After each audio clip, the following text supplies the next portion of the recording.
This city is infested with vampire babes who are extremely dangerous, flexible ninja girl who wants to cut you off, a snake demon who's ready to dangerously lick your life out of you. Don't think with the lower head you're going to die, my G. A sundari abs queen who exercises regularly to kill my bro. There's also a fight maniac and many others death traps. Truth be told, living here gives you the same chances to die as in Afghanistan, with the difference that I know all of you would enlist. And all those neck-sucking succubuses have the same goal: kidnap this grown-up Kaneki boy and give him a tough time. But why? Just because bro has a never-seen blood talent and awakened an extremely unique black eye skill that they haven't seen in centuries. These vampire babes are out there to suck him dry, out of blood. But the twist is bro who's actually going to dry them all, because this dude can steal their vampire essence. Like, this dude is out there fighting this girls just so he can eat them for lunch. When I say eat, I mean feast, because he's putting those demonesses under his wing and munching on them 24/7. See, this lethal ninja assassin is one of the strongest vampire in the city. Superhuman speed, superhuman reflexes, and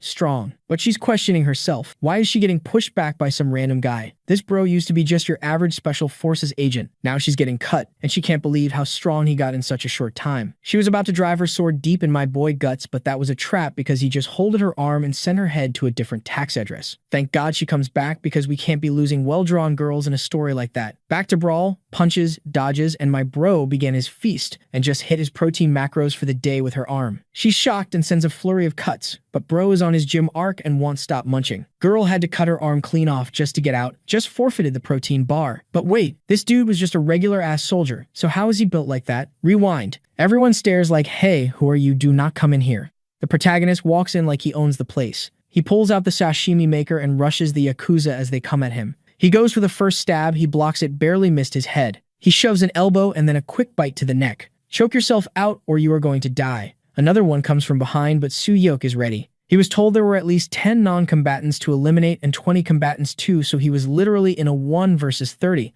The boss asked, how many agents do you need, Kim? And he said 3 besides himself. The boss said that might be too many, and Kim said there are 3 exits, so that is the minimum because this is a total extermination operation. And he knows no matter how many Yakuza are there, nobody is beating his brothers. One of them talks on the radio like, bro, this is way too easy. They are known as NIS, the black agents who survived hell. Kim warns that inside, everyone will be under the influence of the baking soda. There's only one exit, which is that door, so block everything and kill everyone in that room. The door starts opening and Anna Nanayama is in there enjoying herself. The protagonist finds a trio, and he gets startled while his friends ask what happened here. Everyone in the room is already dead. He tells them to find the targets and close the door so nobody escapes. Then the chandelier turns on and blinds everyone. Someone who touched the door button says, all right, it is all sealed. The boss wants to know who is next. Kim Soo-hyuk realizes he walked into the nest. She was not kissing anyone, she was holding the other girl's head like she wants to know how he's going to get out with his brothers. He is sure they are all standing in front of death. Anna calls to the guy in the back and throws a head at him. The second he catches it, a bullet blows the kid apart. First one is gone.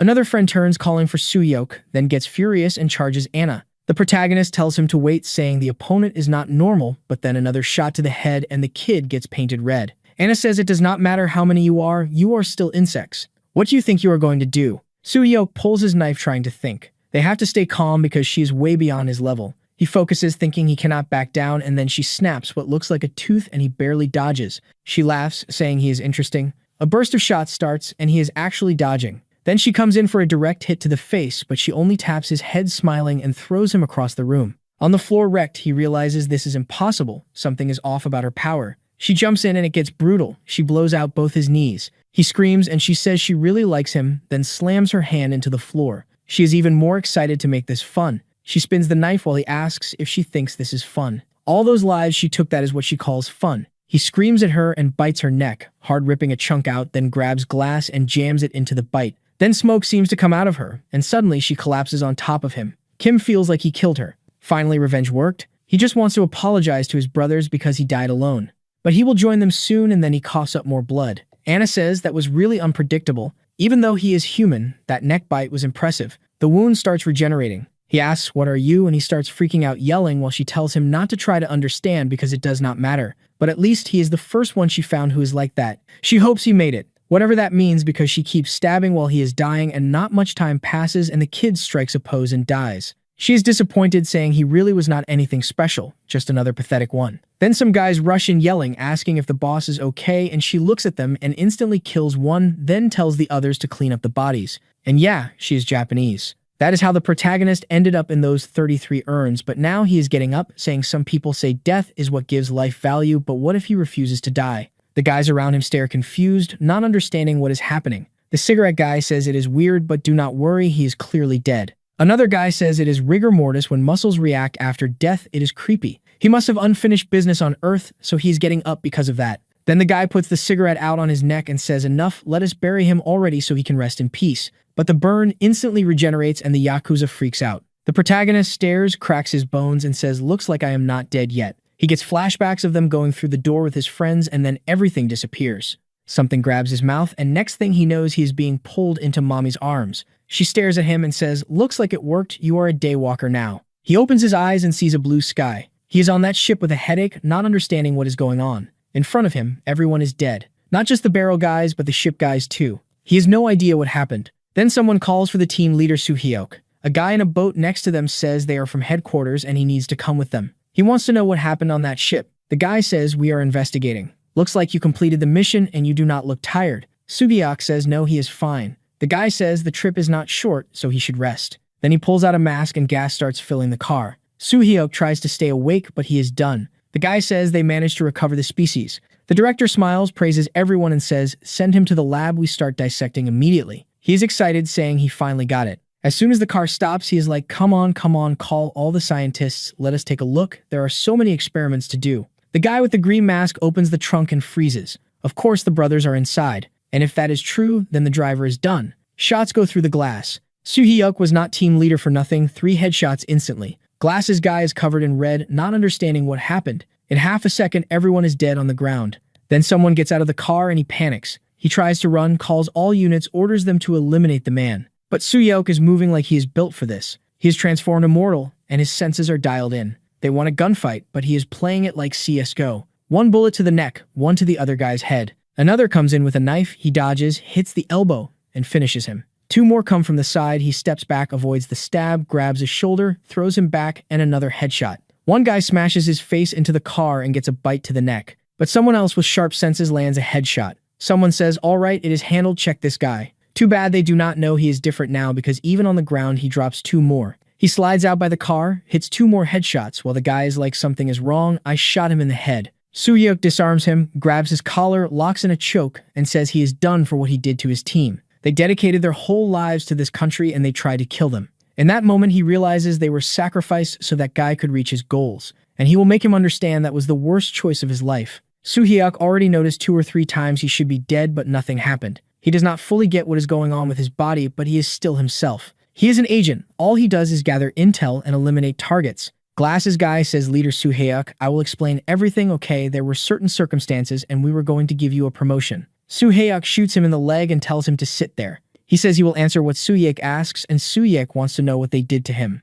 The guy says there is a misunderstanding, it is not exactly, and then another shot. Suhyuk says the third one comes the moment you say something useless. The guy on the ground says even when it looks like you will die, you come back and your wounds recover right. Some of Anna's subordinates were like that. That is how they rose to the top in Japan, even though it is new here. It is something to do with that technology, and they wanted it too. Suhyuk understands that is why there have been so many deaths lately. The guy says yes, they wanted information, but everyone kept dying. So they revised the plan. Instead of sending someone mediocre, they sent someone competent. That is why you were chosen. When that woman entered Korea, she brought this new technology. Imagine now that you have it, you can do missions with no risk, you are the hero. Suhyuk shoots him again. The guy yells, I am telling you everything, why are you shooting me? Suhyuk says because you are talking about being a hero when it is obvious the plan was to use him in a lab and dissect him. What he wants is information about that person. And he is talking about casualties like they did not already have enough info. Everyone who died, it was because of his greed to get that technology. They could have saved so many lives from his group. Then the guy suddenly defends the Yakuza, saying those guys are people too. And anyone who accepted the mission knew risking your life is part of it. He even gave medals to those guys, so why is Suhyuk complaining now? Suhyuk kicks him in the mouth. He says enough, do not say anything else. It is time for him to feel the pain everyone felt, and it will last at least all night. A precise shot hits the knife. Suhyuk knew that bastard would not die easily. Cars pull up and they order him to drop his weapons while the boss on the ground asks why they took so long. 30 soldiers aim rifles at Suhyuk. Even with immortality, he knows it is not smart to get turned into Swiss cheese, so he runs for cover. They open fire and he gets stitched up. He drops like a slab of meat at a market while the boss stands up laughing. You are done now, we just need to tie you up and take your blood. Finally, they will deal with that Anna and anyone else and they will control this city. Suhyok, you worked hard, but this is the end. Right then, someone appears upside down, calling out, asking if the guy on the ground is Suhyok. The boss stands up confused. She seems to be talking to the squad leader Ayaka and says she found the Yakuza they mentioned. The boss orders them to kill her immediately, but she jumps off the roof, lands behind them, and before they can turn heads, start rolling. She moves through everyone like a ninja, handing out stabs. They try to shoot, but it looks like she is making blood barriers. She strengthens the knife and blocks bullets with the blade. They do not get it, but it is too late. She is on you and you get sliced up. Then a kick to the head smashes his head into another guy's head and she rushes forward and tears another one open. A sniper lines her up and fires. The bullet comes in and when it gets close to her neck, she turns and cuts it in half. They cannot understand how someone cuts a bullet, but it does not matter because another one gets ripped apart and the brutality keeps going. Nobody even has time to react. A bite to the neck, another head hits the ground and she slowly walks up to the leader on the ground. All he can think is she is a monster and he is not getting out alive. She reaches the protagonist and kicks him in the head to wake him up. You are Suhyuk, right? Anna told me to bring you in now. The main guy is there grinding his teeth, cussing that woman out so hard I cannot even repeat what he is saying. She just tells him he did not get it. It was not really about bringing him to her, he is going to be taken to her. Knife fight. She even compliments him, saying he is impressive. He is completely exhausted, wondering if he lost too much blood, his vision is blurry. The longer this drags on, the worse it gets. He has to end it like this. She comes in again and says he lasted a good while, then she swings a sword and knocks his arm up and says this is the end. A stab to the chest like come on. Chill girl, I can hold this arm and now I got you. She is like damn this guy is insane, it is over. He slashes her neck. Brutal. You think he lost his woman? Never. He slices her into 66 pieces. Her head goes spinning like a top. He drops to the ground wiped out. He is sure he cut her head off so he finally won. The bad part is his mind is starting to shut down. Looks like he is dying again. The even worse part is she is holding her own head and says he is impressive. When he looks, she is right there staring at him. Well, not really staring, just face to face. Open your eyes, how are you seeing? She grabs her skull that got disconnected and reconnects it to her body. He is in shock and she says Miss Anna is going to find him very desirable. He wants to do something but his body is not responding. She says he did well and when he wakes up he will be face to face with Miss Anna. He is furious while she thinks he should be more obedient. It is crazy that his blood supply got cut and he is still conscious. Either way they should head back because it is late. When she goes to pull her sword out he is pushing himself up on the blade. She cannot believe he is actually standing. He comes in to throw another punch and she says enough pushing yourself like this is stupid. Boom, she cuts his arm off. Still trying to act tough. At this rate, I will cut everything. Then he smashes her in the mouth. He knocks her mask loose. She steps back and he rushes in. He is going all out now and he already got his arm back then. He slashes and she has to dodge, but she still gets scratched. He jumps again. She is shocked because his recovery looks faster than she expected and then he bites her arm and the whole eating women thing starts. He is like a rabid dog while she throws a chain of slashes, but he does not stop. Then she feels something like her central nervous system glitches and she realizes at this pace she is actually going to lose. She pulls her sword, tries to retreat, and ends up far away without her arm and has to abandon it. He is chewing on the arm like he is starving and it looks dried out. Does he have some power to absorb other people's blood? She does not get it while he is screaming like a maniac. Then he takes a bullet to the head. She blocks shots on the left. Then another bullet hits her shoulder and she has no idea what just showed up. A gang stops in front of her. It turns into Blade out of nowhere. A short-haired girl shows up calling on the Father in heaven, saying they are sending those two upstairs. A new troublemaker. The kind with a cross in her eye, you already know her miracle is something else. The order to fire goes out and the shooting starts. They only hit the legs, making both of them drop to their knees. Cross girl says burn that one. She pulls out a sniper with 6 firing holes and pins him full of shots. I thought burn meant fire, but he is getting electrocuted by like 7 or 8 chains. The woman on the ground is in shock because the sun is about to rise. She is getting burned. Cross girl says it should not hurt because hellfire is twice as hot. The ninja goes in to punch her, saying she is just a human, then she gets stomped and her hand is completely wrecked. Cross girl tells her to shut up because today she is going to die by her hands and soon all her friends too. Then she hears yelling and turns. He is standing up while being electrocuted and she is confused because the weirdest part is he is getting hit by sunlight and nothing is happening. The ninja sees the opening and slips away using what is left of her blood to escape. Cross girl wants to chase her, but the guys next to her are calling for help, saying this bastard will not die. He goes to finish another one, but she cuts his arm off again. She tells everyone to back off because he seems strangely dangerous. She comes in with another slash with that insane sword and he blocks. It regrows his arm and throws a punch. He is about to land it, but she sidesteps and smiles all happy, saying good thing she did not kill him earlier. She loads up a punch with some holy solar power or whatever and he gets blasted into a wall far away. She walks up asking where he has been hiding all this time. They have not seen anyone like him yet. When the smoke clears, she freaks out. Soo-hyuk is eating a guy in the middle of the fight. Looks like it is another trait not everyone has. He screams again and she says something is wrong. He has to die. Right there, this is not normal. She powers up an aura on the sword, tells him to come at her, and then he suddenly drops to the ground. No doubt he gave everything just to survive. He has been fighting since that whole Ananayama mess trying to stay alive. He opens his eyes, hearing someone yelling, "Captain Soo-hyuk, Soo-hyuk." He sees the leader, the commander, asking if he is conscious. The church girl is calling him too. He asks who she is and notices he is completely chained up. She says, "Kim Soo-hyuk, listen carefully. After considering your actions, we decided to kill you because you became a vampire." Poor guy, I just said he did everything to survive, and he wakes up staring at death again. Of course, he has no idea what she is talking about and tells her to stop making things up. She grabs his face, bites her finger, and lets the blood drip, and he instantly feels it. It hits him hard and he freaks out, "Give me that blood." Then he snaps back like what happened. She asks if he believes now. He does not understand why he reacted like that. The commander says he cannot believe it, but it is true. They have videos of him destroying the whole boat and the bodies were completely mutilated. He is still lost. She says he was insanely careless attacking Anna without knowing who she is. Now he finds out that woman is a vampire too. How did even national intelligence not know? She says it is obvious because killing them is the Vatican's squad job. They basically dropped the Pope into the story. By the rules, he should already be dead, but he will get a special chance if he wants to become her little dog. He is confused while the commander is basically ready to bark, and she says they have a common enemy. So how about they stop fighting each other and kill Anna together? Nice angle. Scene cuts to a building with soldiers at the door talking about the cartel and Anna Nanayama. They say they need to solve this fast, so why can nobody catch that insect? There's nothing left of the girl, she is wrecked. She apologizes, but Anna says she knew it, she should not have trusted her. Then Anna takes off her mask and gives her a little kiss. The moment she feels Anna's blood entering her body, everything reconnects. Now we see the ninja walking through the city angry as hell while a blonde watches from far away. In the car, Soo-hyuk is thinking about the choice they gave him. Die now by her hands or become their dog so they can kill Anna together. The commander warned him, "Kim, it does not matter what we want, the people you killed were from the director's faction. We have no choice but to treat you as a target." So they are in the car and the girl asks if it is really that hard to believe he became a vampire. He says he does not care, he just wants to know why he is being dragged into this. She explains that if it was not for what she did, her whole faction would see him as a target. He would be killed fast, so it is better to accept at least getting the revenge he wants. He asks if she is really going to trust him like that, and she says, "Not a chance. She only trusts the enemy of my enemy as my ally, and that is it." This is their base, literally the church called the sanctuary. He asks, so it is just the cathedral. She says, yes, just a cathedral in the middle of the city, totally normal and perfect. He is like, yeah, makes sense. Then he notices they are not going to the church. She says that is not the destination right now. The sanctuary is protected by holy artifacts, so he cannot enter. Also, even if he is a squad member right now, he is a target for Anna. That is why he is a special case, and she decided she will handle him,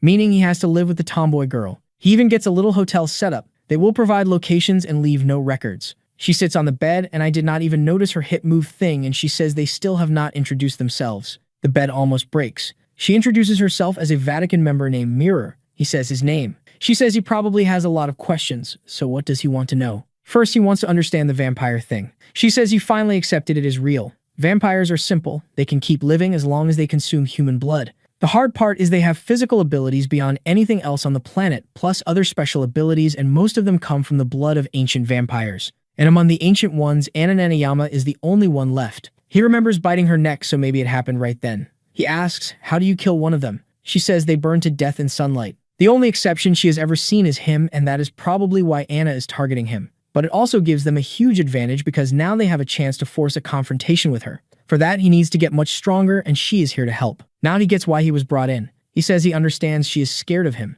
She is shocked, and he keeps going. Without the sun limit, I can become the worst vampire of all. Staying near me is dangerous, and killing me means losing huge potential. You are using the public enemy label as an excuse to monitor me and remove me the moment I become dangerous. Mirror smiles and says he was not a top agent for nothing. She says in the end, he is still a vampire, but he still has to do his job as a squad member. It is true, he wants to kill Anna, and for that, she wants to make him stronger. If he has any complaints, he can say it, and they will deal with it. Soo-hyuk says he has died countless times, all he wants is to kill Anna, and he does not care about anything else. And she should know he is not there to submit to anyone. Mirror thinks he is being honest and does not like hiding things. He is willing to follow her for revenge even knowing the risks. She likes that boldness, and it will be a pleasure to tame this beast. Then she says it is time to eat. He is like, wait, you want me to bite your neck just like that? She says, like it or not, he is a vampire, and if he goes without human blood, his body will stop moving. Also, it looks like he goes into a crazy frenzy when he needs blood, so to avoid that, they need to keep him supplied. He gets it, stands up and stares. She says her neck is cramping, so just bite already. Fine, you asked for it. He goes feral. His eyes go wild, and he is drinking like he has not eaten in days. He thinks he is going to drink it all. He remembers Anna saying he was interesting. Then he snaps and shoves her away. What is wrong with you? You did not even take me to dinner. He wonders if it was just instincts taking over. She is gross and goes to sleep without even wiping her wet neck. She says he is busy tomorrow, so he better sleep, and she turns away, warning that if he keeps stalling, she will kill him. Seeing the mark on her neck, he wonders if this is his new everyday routine. Still, he clenches his fists because all of this is necessary for the revenge he wants. Even if he is a vampire physically, his heart is still human. His brothers can rest because he is going to send that bastard to hell. He lies down. He's about to sleep, but something is off with Mirror. The moment you see that cross in her eye, it is obvious. She's already like, why is he sleeping here? Why is he sleeping near me? Then it clicks, there is another door open with another room. She wonders if she forgot to mention it. Still, why did he just lie down without worrying? It is kind of unbelievable. She is a saint. She cannot be sharing a bed like this. She turns red, saying she did not imagine Suyuk was like that. What a lustful guy, full of impure thoughts. He is sleeping peacefully, while she is about to explode and turns away, saying she needs to calm down. She starts praying, Our Father who art in heaven, hallowed be our name, while he is just there. Then he moves in his sleep like some lazy vampire and smacks a mosquito on her stomach. She was already about to blow up and she goes into overload. Next thing you know, it turns into a fight. Next scene, a parking lot, staff-only area. The wide-hip girl says she will explain how to kill a vampire. Normal weapons do not work. She says there are two effective ways, one is sunlight and the other is silver. Just touching it causes a burning pain on the skin. And if you use that kind of weapon to decapitate them or destroy the heart, vampires die too. That is when the main guy gets it right away because that girl he ripped the head off earlier is still alive. Mirror explains it like, yeah, that is how it works. Got any other questions? He wants to ask something like, okay, you said your name is Mirror, so sorry about last night. I was dreaming and I thought I was already loyal, and she cuts him off by punching him in the face. He stays calm because he is a trained agent. He blocks and asks, what do you think you are doing? She is pissed and tells him to drop the small talk. They are here to train and he already has the basics, so they are starting right now. What he needs is real combat experience against non-human entities. Even if in the future he is going to get even stronger as a special ops member, he still has the bonus of vampire strength. If he understands, then he better get into position or he is going to get wrecked, and she hits his arm again. He thought there was no human stronger than vampires. He believed that was true, and then he finds out he is just a little frog at the bottom of a well, staring up and not seeing reality at all. So the poor guy gets completely destroyed. He has no idea what she is even doing. He is there spitting blood, saying he can take it, and he charges again at our dear tomboy. She just stands there saying he is improving a bit, but he is nowhere near good enough. Then a guy opens the door calling for Mirror, and she asks what is it. He apologizes but says she has to go to the sanctuary right now. She thinks that is weird but says, fine, it must be to get things ready for them to go. She tells the main guy she will be back soon and he should wait. I will say this, out of all the stories, this is one nun who knows how to dress except when she is at home, but you cannot blame her for that. She is fully covered with her little cloak. Does she have a giant sword on her back? Yes, but at least she is dressed well. She asks why she is being called to the sanctuary, and the guy says nobody told him, he did not get the details. Mirror knows exactly one of the few entities that could call her in a moment like this. Looks like those people have arrived. A light turns on, the car speeds up, we are on the road, and she is being watched from far away. Someone catches a strange smell and says they found him. That damn Kim Soo-hyuk is there, standing like a total Chad after getting beaten up. They get to the church and she says Bishop Mirror is present. What brings you to the sanctuary? The guy in front with his back turned says it is an honor to meet the bishop. He thanks her for all the hard work and says they are grateful for everything she has done. Then he says, let us skip the formalities and get to the point. You brought a vampire with you, did you not? She just stands there watching. Damn, the scene changes and I wanted to know what happened. Now it looks like we are at a motel lobby with a bunch of fancy people and someone welcoming someone else. The guy asks to check in, and the clerk asks for his ID and how many people are in the group. The guy reaches into his pocket and says their group is kind of big, around 200 people, and he pulls out a machete. Man, this city is about to get empty because the first guard drops to the floor. A woman screams while a guy rushes in, telling everyone to help evacuate. He says it will be better if he handles it alone. Then a light comes from the back and he looks at the entrance where a bunch of cars are pulling up. Uh-oh. The limos crash and breaking all the glass, the Yakuza gang steps out and now it is 3 versus 200. They are yelling, asking how these bastards have the nerve to come here, and someone gets hit in the chest. We are screwed. The guy starts regenerating, so no way, they are all vampires. One of them is drooling and comes in, and yeah, it is over.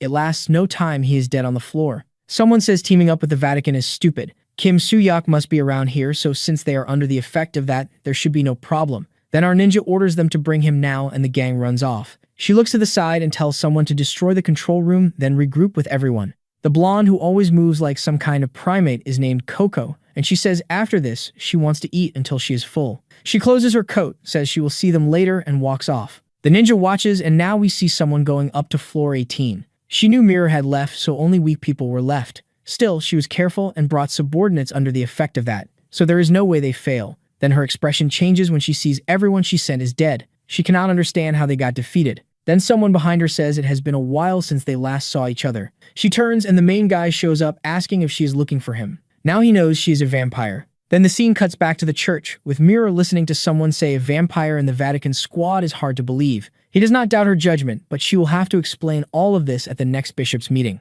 Looks like she saw it. She says yes. After monitoring him for 3 months, she found no risk factors. He has been going through Vatican training seriously. Wait 3 months already. Whether he leads the group to ruin or salvation, she still does not know. But she saw it. The red-eyed vampire who can stand under the blazing sunlight. The boy builds that aura saying today they settle this. She says this is insane. She is getting pressured, cuts on her thigh, cuts on her arm, and she cannot believe he got this strong in that time. What did he do? He says he is going to repeat her words exactly like she said before. She held up well, but it ends there. He sweeps her legs, throws her to the ground, goes in to finish, and she is shocked, but the knife stops right in front of her. He is shaking and she does not understand why he stopped. Looks like he is out of gas. His body will not move. Or maybe not because someone arrives saying everyone gathered. A green snake is. Wait, the girl shows up devouring everyone and the outfit she is wearing is intense. She is the leader of squad number 5 known as Katarina. Kim wonders if he cannot move because of her ability. The ninja orders Katarina to take the boy down. Katarina tells her to relax and says nobody needs to tell her what to do because she was going to take him down anyway. Then the snake comes flying fast. It goes straight at the ninja, wraps her up completely, and crushes her. The main guy is confused, so she is not here to help the ninja. He asks why she is doing this. She smiles and says because she wants to. An unbreakable toy, yes, that is exactly what she is looking for. No matter how handsome a human man is, in the end they all die or get ugly. That is why she wants a vampire man, and she did not expect to find one like him. She tells Soo-hyuk to come over and he cannot control his own body. What is this? He drops the knife because who knows if she has some kind of control ability. She already has him marching around and says he will be a slave who moves however she wants. So what do you have to say now? She licks him and says she wants him forever. The ninja says Anna will not allow that, but Katarina says she already did. As long as Katarina guarantees Soo-hyuk is safe, nothing else matters. All Katarina has to do is eliminate that person and the useless friend. Then the little venom snakes go into the ninja's neck. The ninja is sure it is a lie because Anna would never say that. The virus is spreading while Katarina just stands there with her arms crossed. Soo-hyuk still does not fully get what is happening, while Katarina puts a hand on the ninja's face and says she held on for a long time with that useless talent. Now it is the end, and she orders the snake to devour her. Then Coco suddenly appears, calling for Ayaka. Katarina looks over and sees Coco walking in with confidence. Coco does not realize what is happening and celebrates, saying she solved everything. Then she sees her friend inside the snake completely torn up. She grabs her and asks what is going on. Katarina says it is Soo-hyuk's fault, he is the one who did that to Ayaka. Coco starts crying while Soo-hyuk has no idea what the hell is happening. It was already hard dealing with one woman and now another shows up and then another. Katarina tells Coco to calm down because they secured Soo-hyuk. Now they can go back to Anna. But Coco notices the obvious and asks if Soo-hyuk did this to Ayaka, then why does Ayaka smell like your poison? So yeah, Katarina's plan gets exposed. Next chapter flashback, so we learn the villain's past. Ayaka is in a cell, an abandoned kid. Coco says, hey, it is okay, I am Coco, what is your name? Back to the fight, Ayaka wakes up and looks over at Soo-hyuk, asking if she finally woke up. She is confused, how is he standing? Is vampire recovery really that different? She asks about Coco, and he says it is not looking good. Up ahead, Coco is slicing through Katarina's snakes, but they keep multiplying and then another explosion hits. Coco stares the creature down and forces its mouth open. She glares and rips the snake in half, pulling it apart by the mouth. Soo-hyuk says she is holding up well, but the matchup is terrible. Plus, since Katarina's power is poison, it is hard to get close to her. Ayaka says, at this rate, Coco is going to die. Soo-hyuk says Ayaka's body is trash and asks her to tell him what she knows about the snake woman, so he can handle it. Ayaka does not get it, and he says if the three of them team up, maybe they can win. Ayaka is like, you want to team up with me? We were trying to kill each other a second ago. He says it is the best option. Ayaka refuses to believe it and says it is ridiculous. He says then he has no choice and goes in to stab. Meanwhile, Katarina is shocked because she used way more blood power than she wanted, especially because of that unexpected idiot who showed up. It makes no sense. Coco is not poisoned yet.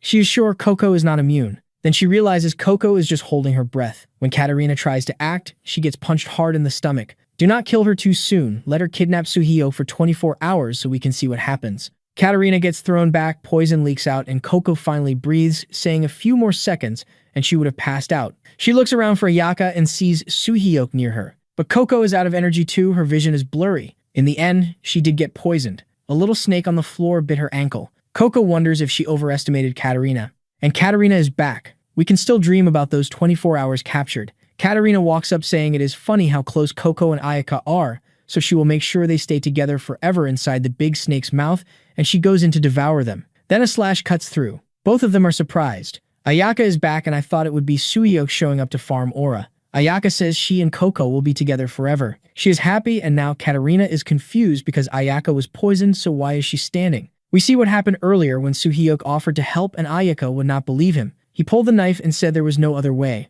but he actually cut his own hand. Ayaka asked what the hell he was doing. He says the enemy of my enemy is my ally. He figures she is furious about being betrayed after trying so hard and now she is about to lose her friend too. That is why he is offering his blood.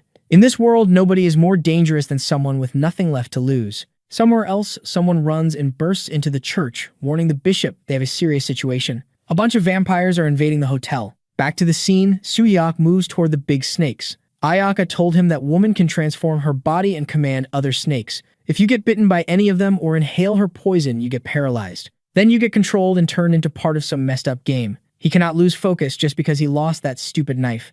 Someone throws him a sword and tells him she uses blood power to create the snakes, so eventually she will run out. It turns into a battle of endurance. For now, Ayaka will fight the snakes. In the meantime, he should help Coco. While Ayaka holds the line, he goes to Coco and says for now they are temporary allies. When he detoxes her blood, she has to help him and Ayaka instead of trying to kill him. Of course, she wakes up and punches him in the chin and jumps back. Calm down, that is violent. He is confused because she is not being controlled and Coco looks to the side, saying she captured him. Ayaka says right now they need to kill Katarina. Coco does not get it and looks at Suhyok. Suddenly, the Titan mode comes out again and he charges the vampire. Katarina's plan to use those two to find Suhyok was perfect. She just did not expect him to break the poison and detox the other girls too, like she thought this boy needs to belong to her. Suhyok is cutting through snakes and notices they are slowly getting closer. Then the snakes open their mouths and blast green smoke everywhere. He warns the girls to protect themselves, but it is smoke, there is not much you can do. Ayaka tells them to watch out for poisoning while Suhyok is sure Katarina is trying to kill at least one of them. He knows she wants him alive for a different kind of death, so the other two are the real targets. Ayaka is fast enough and Coco is holding her breath, which makes her the easiest target. Right then, Katarina goes into attack, saying Coco has been rubbing up on her man and now she's going to die. A snake rushes in and Ayaka steps in front to get devoured. Coco screams for Ayaka, while the protagonist shows up and cuts in right away, yanking her away from him. He tells Ayaka to hurry because they are running out of time and he is going to give a bit of blood. She says she does not need it and he turns around telling her to stop stalling, and that is when it shows. Every guy's dream was to be that little snake. No, not that. What it shows is that inside the mouth of that little snake that everyone wanted to be, there was a silver dagger stabbed in. Ayaka's backstory is with her mom saying she is sorry, but from now on she is going to listen to this man. And just from her face, you can tell she is not right in the head. She's like Smeagol the Precious to her as those Mentos packs. So Ayaka gets introduced to a new friend known as Red. They tell her she better get used to him, so she takes the injection and starts agonizing blood everywhere. She goes through meds and daily experiments and everyone in that place starts getting weirder and one by one they die. It gets so terrifying that she thinks it would be better if she just became one of the ones who die already, or she froze there and disappeared for good. That is when she meets Coco, 16 years old, and she is shocked that Coco can actually smile. Of course she can, this girl is not right in the head, her brain is like half there at best. But for Ayaka, it makes things a little more fun. Sadly, the fun never lasts long because she goes right back to the experiments and the suffering. But when she comes back to their rat hole, at least she has someone close, and they depend on each other. But even that little bit of happiness does not last. The doctor orders them to separate people based on pity.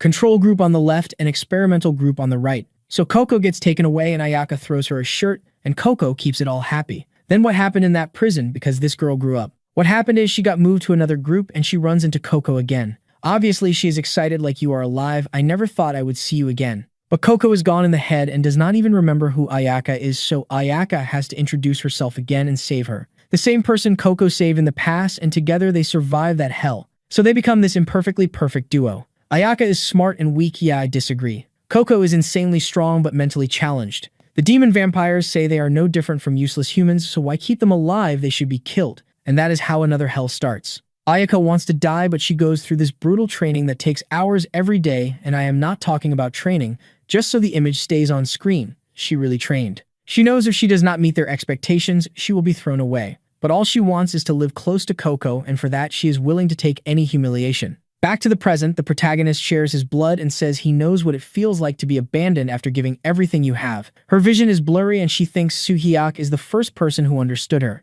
She never thought that would happen because of an enemy. To survive, she got her hands dirty with blood countless times. I would say her mouth too, but in the end, it did not do much. She says, though, that if it was Soo-hyuk, maybe. Then she takes off her mask, calls him and says something we do not get to hear. Some secret, and when he is surprised, she gives him a little kiss, but she is so dried out, I do not even know. The vibe is not there. She thanks him and boom, she drops dead. She thanks Coco for everything they went through and starts disappearing. Ayaka is dead and Coco is there crying, screaming, freaking out. Yeah, one died, but the protagonist has no choice. Now he is going to have to be captured by Catherine for 24 hours since she is there smiling, saying it is funny that Coco fought her whole life to save her friend, but in the end, died because of her. Now they must have realized how pointless it is to resist. Come on, I swear you will be well taken care of, Soo-hyuk. Will he, though I do not know if I believe that. Or do I? The protagonist says he knows what he needs to do, remembering what Ayaka told him. I am sitting here confused, like, wait, I am talking to myself, you crazy guy. But then Coco is pounding the floor, screaming, telling them to bring Ayaka back. She charges at Catherine, who is still smiling calmly. Suddenly, there is this flash of golden light, and Coco barely gets out.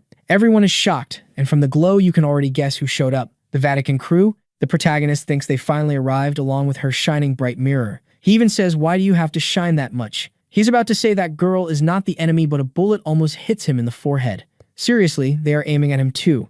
Someone says this place is full of vampires, but he does not need to worry. And here comes another holy girl, supposedly. She is blushing and winking with that cross eye, saying she came to purify everyone. A divine power attack and an eye with a cross. Catherine has zero doubt what kind of person she is. The tan blonde says they are pretty brave attacking a hotel run by the Vatican. But Catherine, who could just capture Soo-hyuk right away, says she is the crazy one for bringing so many puppets. The protagonist tells everyone to hold their breath, warning that if they inhale it, they will become her slaves. At the same time, a huge snake goes straight for the blonde, who is just smiling. The creature slams into a divine barrier. She raises her hand, saying she will handle it like this. A blast of light goes off, and all that is left is the snake's head. Soo-hyuk is impressed. She handled it so easily. The girl with all that aura asks who is next. But in the middle of all that green smoke, the snake woman vanishes. The protagonist notices the only thing left is that damn snake head. Now the new blonde is confused, asking where the snake woman went. Soo-hyuk is not getting it while a guy tries to calm the bishop, saying they will find her soon. And Soo-hyuk remembers it was that same girl who gave the snake woman the chance to escape when she made that light explosion. The girl's expression changes, another one not right in the head. She is smiling, saying, now she gets it, thank you so much. Great, we need to follow her, so here is what we do. We kill these two. Right away, the protagonist pulls Coco aside, dodging bullets. He hides behind a pillar, trying to say he is not an enemy, he is an ally of Mirror. But the blonde guy says the Vatican does not negotiate with vampires, so saying he is Mirror's ally is basically a joke. Then the protagonist realizes his presence in that hotel was not even shared with everyone. How was he supposed to get out of this peacefully? She makes her eye glow and tells him to prove it. So he brings up room 1701, and she asks what he means by that. He says that is the room where he has been living with Mirror. Suddenly, she stops her power and freaks out. What is it, my warrior? What are you imagining? Man, that imagination is wild. The artist is going to suffer. The crazy girl is having a whole nosebleed meltdown, asking how long and if he has proof. And he says, yeah, for a little while. And today, Mirror is wearing black panties. And right at that moment, she's getting to the building and she sees the cars parked at the entrance. She takes off running because those damn vampires took advantage of her being gone. Now it is screwed and everyone is dead. She comes in already reaching for her sword, trying to find out where Soo-hyuk is, and then the vampire shows up. The main guy is just standing there with Coco in his arms. It feels like it happened right after he said something to the blonde girl, who is still there looking totally empty inside. A little later, Mirror is gathering info about the Yakuza invasion, while the blonde girl is just standing there thinking it is really true and they are living together. They are in the back room and he says the leader managed to escape after they captured one of their people. Mirror says it was close and they really dodged a bullet. If he had fallen into Anna's hands, it would have been a disaster. Soo-hyuk says it looks like they knew she had left, so their intel network is advanced. This hotel was not safe at all. She agrees and they need to get out of there and they cannot be apart even for a second. She keeps staring at my boy like, what is this? And she just stands there doing nothing, then suddenly she smiles a little. She is thinking the guy who almost died the first time he fought vampires now almost beat 3 by himself and he is still standing strong. The training he went through really went beyond human strength and speed. He got really strong with what he eats every day. Even if it is slowing down, she is sure that if he keeps getting stronger like this, he will eventually be able to kill Anna. He looks at her and tells her to stop leaving her position carelessly. She backs off and says she had no choice because her superiors called her. He says he found something she needs to do and it is important. She tells him to say it already. He explains he knows the way to become as fast and as strong as Anna. The leader of the 7th Squad, Ayaka, gave him that info right before she died. The more blood a vampire consumes, the stronger they get. So training with her will not be enough considering what Anna consumes. But it changes if it is vampire blood because when you consume another vampire, you steal the power they built up. Mira says they cannot just trust that info and the conditions and requirements to get those abilities have not been tested. He says yes, but it is worth testing because he drank Ayaka's blood before she died. And the moment the bullets came close, they felt like they slowed down. For that second, he felt like he had a new ability. People say Anna has 7 vampires under her command and now he knows what he has to do. He has to drink the blood of all of them. Mira is like, okay, I get it, so that is why you brought this weirdo here crouching and walking like an animal. He says she is one of Anna's vampires, so it does not hurt to keep her with them. The poor thing is trapped inside a light box the blonde girl made, and she is just listening to everything. Also, it looks like she did not like Anna either since Anna killed her friend. Mira is not excited and says they already have too much going on. The bishops are about to hold a council. He asks why, and she explains it is a Vatican bishops' council to discuss the situation with Anna's forces. But the main topic is actually him, Soo-hyuk, because he is a vampire and he got brought into the vampire hunting group. Of course, some people are not happy, but he does not need to worry. Her position is not as bad as he said and she is always watching him. And now she thinks she can trust him a little more. Then she takes off the thing on her neck. She tells him to come get his reward. And yeah, we are talking about vampire blood. The blonde girl is right there trying to figure out what is going on. Soo-hyuk stands up and says she gives him that every day, so how is that a reward? The blonde girl is like, wait, every day. While he is already feeding, she says he has changed a lot since the beginning. Before he could barely control the urge and now he does it like it is just normal life. The blonde girl is obviously getting it all wrong. In her imagination, he is telling Mira that if she cannot take it anymore, she should just say so, and he will go easy. So the blonde girl almost explodes again, wanting to know if Sister Mira is really that far along. Mira says you said the more the better, so should I call Lucia? He says it is better to ask her opinion first. The blonde girl is like, what do you mean they are going to call me too? And she is already imagining it. Mira opens the door to call her, but the friend is already dead on the floor. A little later, she gets up and hugs Mira like she missed her while staring at Soo-hyuk with pure hate. Then the thing leaves and Mira says the problem now is dealing with this girl. Coco starts telling the girl to stop being annoying just because she is a bishop. They should make a place for her to rest and bring her blood so she can recover and she will let them be her subordinates. So the main guy smacks her on the head. The friend asks if this thing is really going to be useful. He says like he mentioned he needs vampire blood. So she is not only good as a source for him to feed, but she also has a really good tracking ability. She can fight well too, so she will be useful. Mira agrees but asks how they are going to control someone like that. Coco starts screaming and hides behind Soo-hyuk, which confuses Mira. He says he does not know what she is hiding from, but watching her reminds him of when he got consumed by rage after his friends died. He killed the director and everyone involved in their deaths.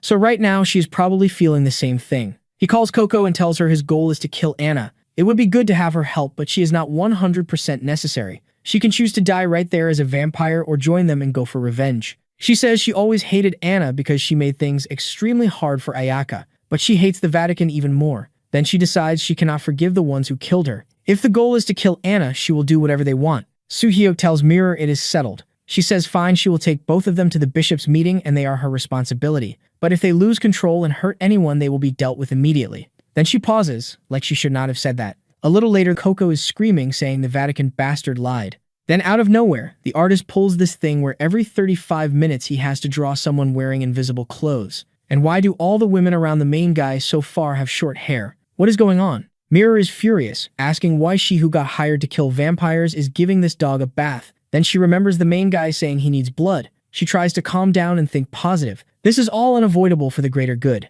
Then a drop of soap gets in her eye. While the main guy is calmly cleaning his little knife, the weirdo comes screaming in with the invisible clothes on. Thank God Mira yanks her away like get out of here with this crazy girl and not under the head. Watching the two of them, Soo-hyuk remembers when he got promoted to team leader. His friends and brothers were telling him to take care of everyone and now he has to buy dinner for the whole group. The commander comes in too and he says he will pay for steak for everyone. He smiles and says it has been a long time since he had a loud day with people going back and forth. Night falls and Mirror is in bed, still mad. That damn Coco does not listen to her, but she always listens to Soo-hyuk. He told her to change from the invisible cloth to normal clothes, and now Mirror is wondering if it is because she stepped on a yaka before. That cross shines so much it even reflects like some precious metal. Mirror thinks since Coco got thrown into enemy territory, it is almost expected she is acting weird. She's going to try to understand it better. Then she hears a bite and looks down, and the girl is eating her hand, saying she is hungry and she needs to feed.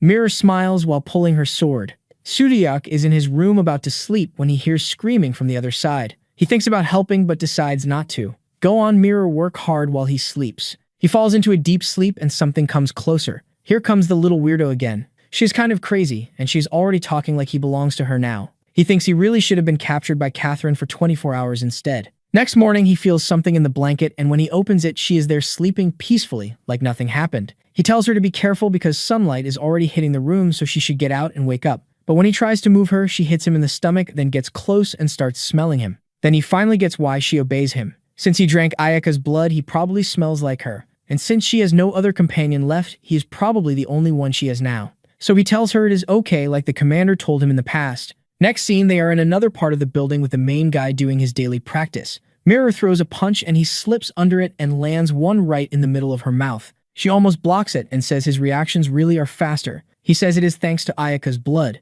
She says good because she can use that to her advantage. He asks what she means and she says the big day is here, the bishop's conference. Up to now, his existence was unofficial, but today they decide if he will really be admitted. He asks what happens and she says if he is not accepted, he gets executed on the spot. But he does not need to worry because she believes in his potential. Not only is he the secret weapon to lure vampires who need to hide, but he is also growing fast enough to fight Anna's captains. She asks if he is insecure, and he says he was not afraid of humans even when he was human, so imagine now that he is stronger as a vampire. For him, killing Anna is just a matter of time. They have a lot to settle, so they should get this conference over with. She says excellent, and the door opens and the group heads out. Soo-hyuk knows that just like they see Anna as a demon, he is seen the same way. The only difference is whether he will be used by the Vatican or he will use them. In the end, all he wants is his revenge. He already took down 2 of the 7 leaders, and now there are 5 left. The scene switches to Catherine saying that is what she thinks while chatting with Anna. Anna asks what the result was, and Catherine says Ayaka is confirmed dead and Coco is at the Vatican.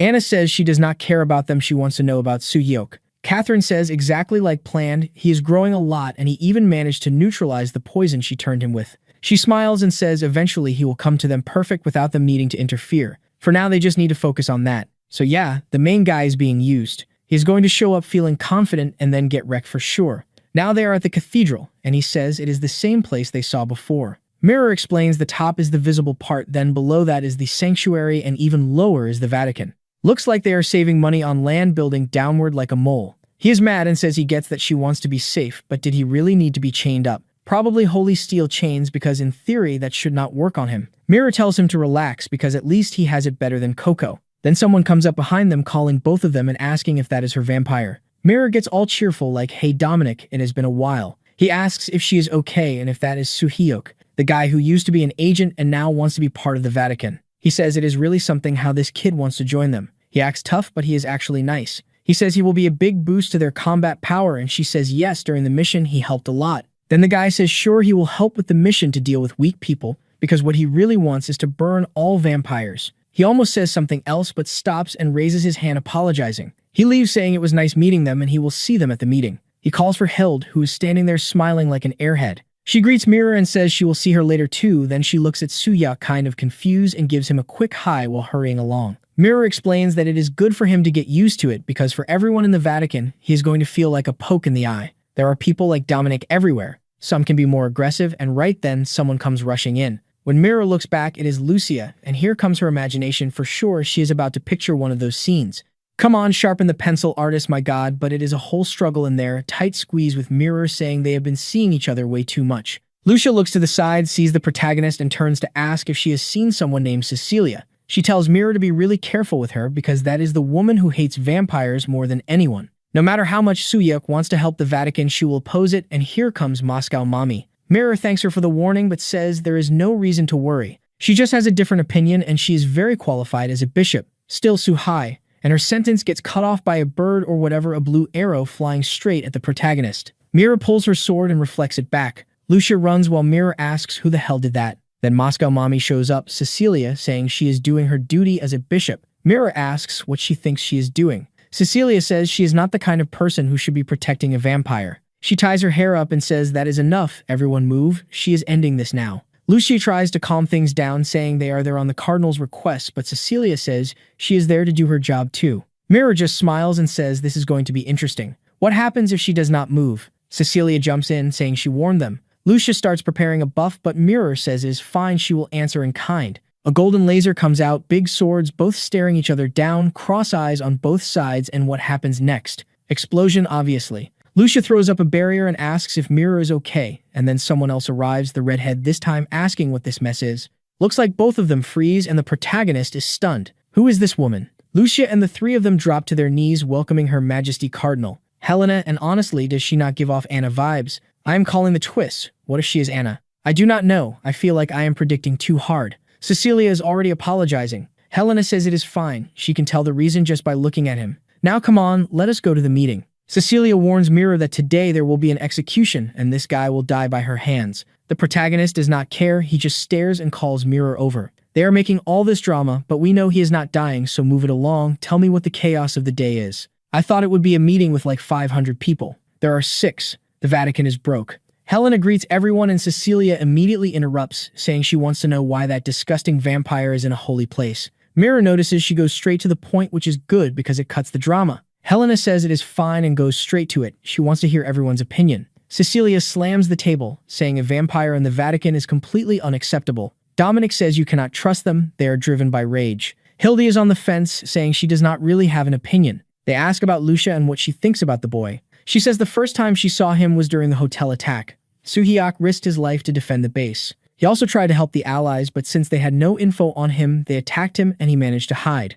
Even though he could have retaliated, he chose not to hit anyone. Dominic looks surprised, and Lucia says it is clear Suhyok can control his abilities because he does things an out-of-control vampire would not do. Then someone is basically drooling a bucket of blood, saying they can continue, while Mira does not understand anything but says she believes Suhyok. Everyone asks why they need him in the Vatican, and she says she saw a revelation. Cecilia laughs and tells her to stop making things up to protect him. She is disappointed. Revelations are meant to show the birth of the chosen or dangers that are coming. And clearly, he is a danger that needs to be destroyed, someone who mercilessly killed even his team's former allies. The protagonist tries to defend himself, saying those guys killed his team, but she tells him to shut up, saying nobody gave him the right to speak. Cecilia is begging to get bitten. Meanwhile, Coco is about to do something stupid. I knew it, she shows up for 1 second, smells blood, her eyes go red, and she says she wants to kill someone. Mira says she knows Suhyok was actually betrayed and he was defending himself. Cecilia keeps insulting him, saying it does not matter, he is a vampire. The ancestors' message says they must be exterminated. Mira answers yes, but to exterminate vampires they need Suhyok to take down an Anna, who here can do it without him. The Vatican was established 2,000 years ago, and thanks to the dedication and sacrifice of countless people, Anna is the last remaining ancient vampire. She is extremely sneaky, she hides in the shadows, and she has been expanding her power recently. But now her hideouts are finally starting to surface because of her interest in Suhyok. Because of that, her 7th squad got wiped out and the 6th joined up. Everything that was stuck for years started moving because of him. The buff one puts a hand on her face, saying Mira is talking nonsense. What is this about the 6th joining them? They must be crazy. She tells Helena to remove Mira from her position and execute both vampires. Helena says she is overreacting. They have to consider it because, thanks to this man, Anna has started showing weakness. Helena is thinking about forming an experimental unit, but they need at least half the people present to decide. Anyone who supports it will be responsible for the outcome. Mira says she understands. Cecilia says she can admit Suhyok might be useful, but the other subordinate vampire is completely unacceptable. Helena says she heard the girl is hard to control, so they need to meet her to judge. They will have her brought in, and then someone opens the door saying they have a problem.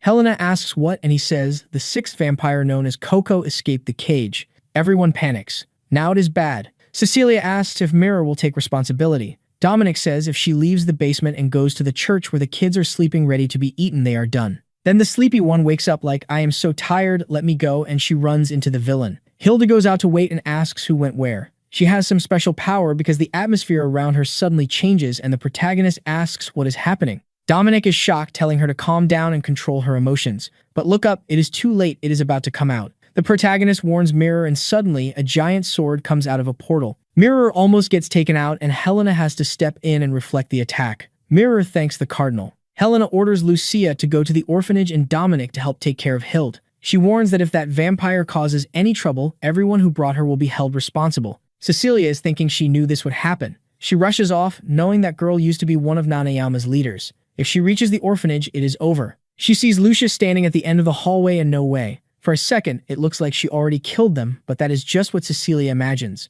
She stops and looks into the room. Oh my god, did we need that? No. You could have made a cute scene, but you went with this. This is where you draw something sweet like a family moment. The kids say they are lined up to ride the little horse, while Cecilia wonders if that is the squad leader. Mirror walks in calling for Coco. Coco is happy, then she sees a bleeding arm and jumps to bite. Mirror has to stop her while Coco says she just wants a little sip. Cecilia snaps and says she will eliminate her right now. Then Coco says she is only going to drink Mirror because Suhyok and them agreed she could drink her blood. Cecilia realizes the girl was actually under control. Cecilia's power-loaded hand gets grabbed by Dominic, who tells her to be careful using that in front of the kids. Hilda walks in, everyone greets her and she talks all sweet, then looks over and sees Mirror scolding Coco. The kids say they played horsey and went down the slide. Hilda gets emotional and hugs. Hilda apologizing and Mirror says it is fine. Coco still gets chewed out for acting up and escaping. Back at the meeting, it is confirmed both vampires are controlled. Most bishops agree, so the operation will go ahead. Helena asks if anyone disagrees and now Cecilia says no.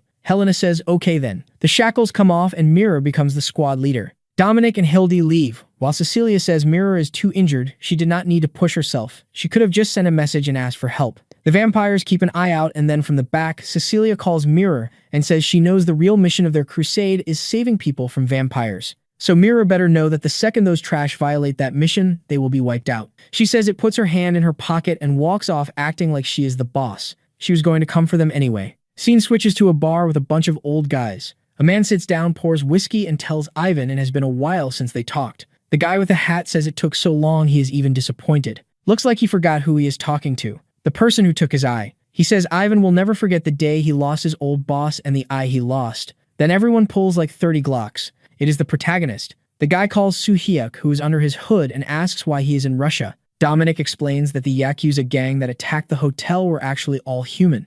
The only reason they look like vampires is because they were under some kind of drug. Also, a Vatican unit a month ago was completely destroyed by the Mafia and the bodies they found were under the effect too. They linked it to Nanayama. Scene switches to another hotel, identical to the earlier one, but this is the branch in Russia. Mirror and Coco are in the room and the protagonist walks in.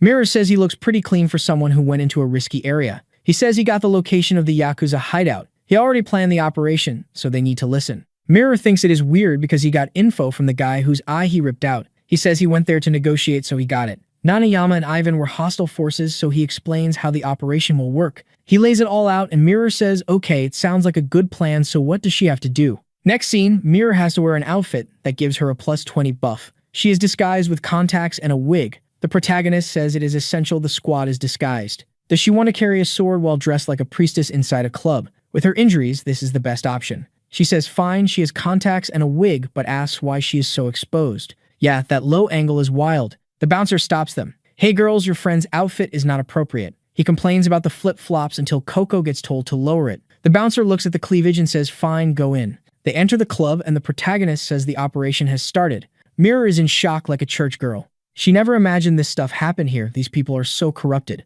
Then the first guy shows up, puts a hand on her shoulder and says, hey cutie, want to dance with me and my friend? He basically invites her to a room. She says okay, he pulls her, and she says do not touch me. Meanwhile, the protagonist thinks they will not need many troops. He moves forward calmly, sees nobody, then hits a dead end. Something is off, and right then someone appears behind him. He turns and sees a bunch of guys who must be on the drug, and at the end the hat guy Ivan is there. It was a trap. The guy says he has been waiting for this moment, Suhyok. Catherine promised that if he delivered Suhyok to her, he would become the boss of this place. So Suhyok better obey because everyone's pistol has silver bullets. And about that, girlfriend, do not worry. The idiot drank poison wine, passed out, and the artist had to show off. The other sick one is dancing and Ivan says it is over for him. But before handing him to Catherine, how about he messes up his face a little? Next chapter starts with the protagonist saying he received the location of Nanayama's business. They will get the info at a club that is supposedly hostile to her, or actually, that is what they want him to think. They will pretend they got fooled and go there to fall into the trap. Back to Ivan talking and the protagonist takes off his glasses and thanks Ivan for sticking to the plan. The old man is confused. The The protagonist says when he got the mission to eliminate Anna, he researched enough, and one thing he knows is they never collaborate with other forces. They only absorb, which means he already knew from the start this whole area was under her control. Ivan realizes the bastard already knows his organization got absorbed by Anna, so why did he walk into the trap? But whatever, there's nothing Suya can do. Tell them to turn this kid into a beehive and fill him with holes. The protagonist just walks straight into the bullets, and the guy is kinda confused. Any one of those shots should have dropped him instantly. But he keeps going straight, deflecting the bullets with his blade. He slips in under the first guy, and the dude is already in shock. Meanwhile, Coco, who was out there dancing, gets a message from the protagonist saying it is time to move. All she has to do is follow the smell of blood down the hallway. Suddenly, she drops the whole disguise and takes off running while Ivan is saying Suyuk made a huge mistake. He should have thought about what they were planning to do after kidnapping him and handing him over to that woman. He was stupid for bringing his team, especially bringing women into enemy territory. No matter what he gets done here, his little girlfriend is already unconscious. The protagonist takes a shot right near his shoulder and says, "Did you forget who I am? You should be more worried about yourself because I am not worried about her." The guy starts talking like he is about to enjoy the best thing in the world, saying she's glamorous with that long hair like it was some kind of buff, and of course his arm gets grabbed. There is screaming in the hallway, and his friend looks over and immediately gets kicky, right in the face. One guy blows up in the car, the others step out to see what is coming, and she throws a long leg kick. Like, calm down, you are doing too much. Save some angles. Because what is this?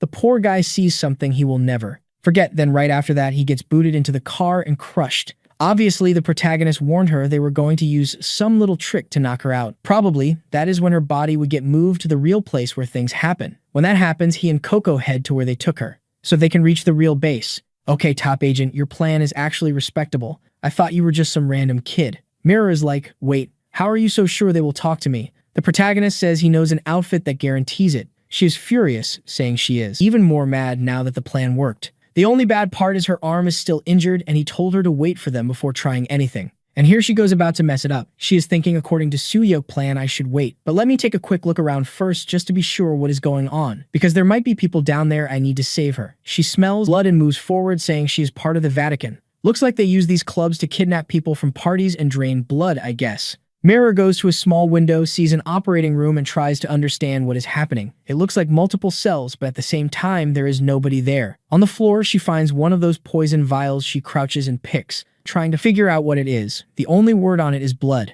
Right then, someone says, interesting, how did she get here? Well, Catherine, long time no see. All the women in this place should already be in coffins. Poor Mirror realizes instantly that the psycho came up behind her without making a sound. That is definitely one of Anna's leaders. Catherine orders her to answer, while Mirror is wondering why she had to run into a leader right now. I wonder why. The protagonist said, stay upstairs, wait for me to get there, but she had to go downstairs anyway. But she smiles and says, if God wants me to die right now, then until my last breath, I will fight for the Vatican. Then she pulls off the wig, introduces herself, and sadly loses a few points.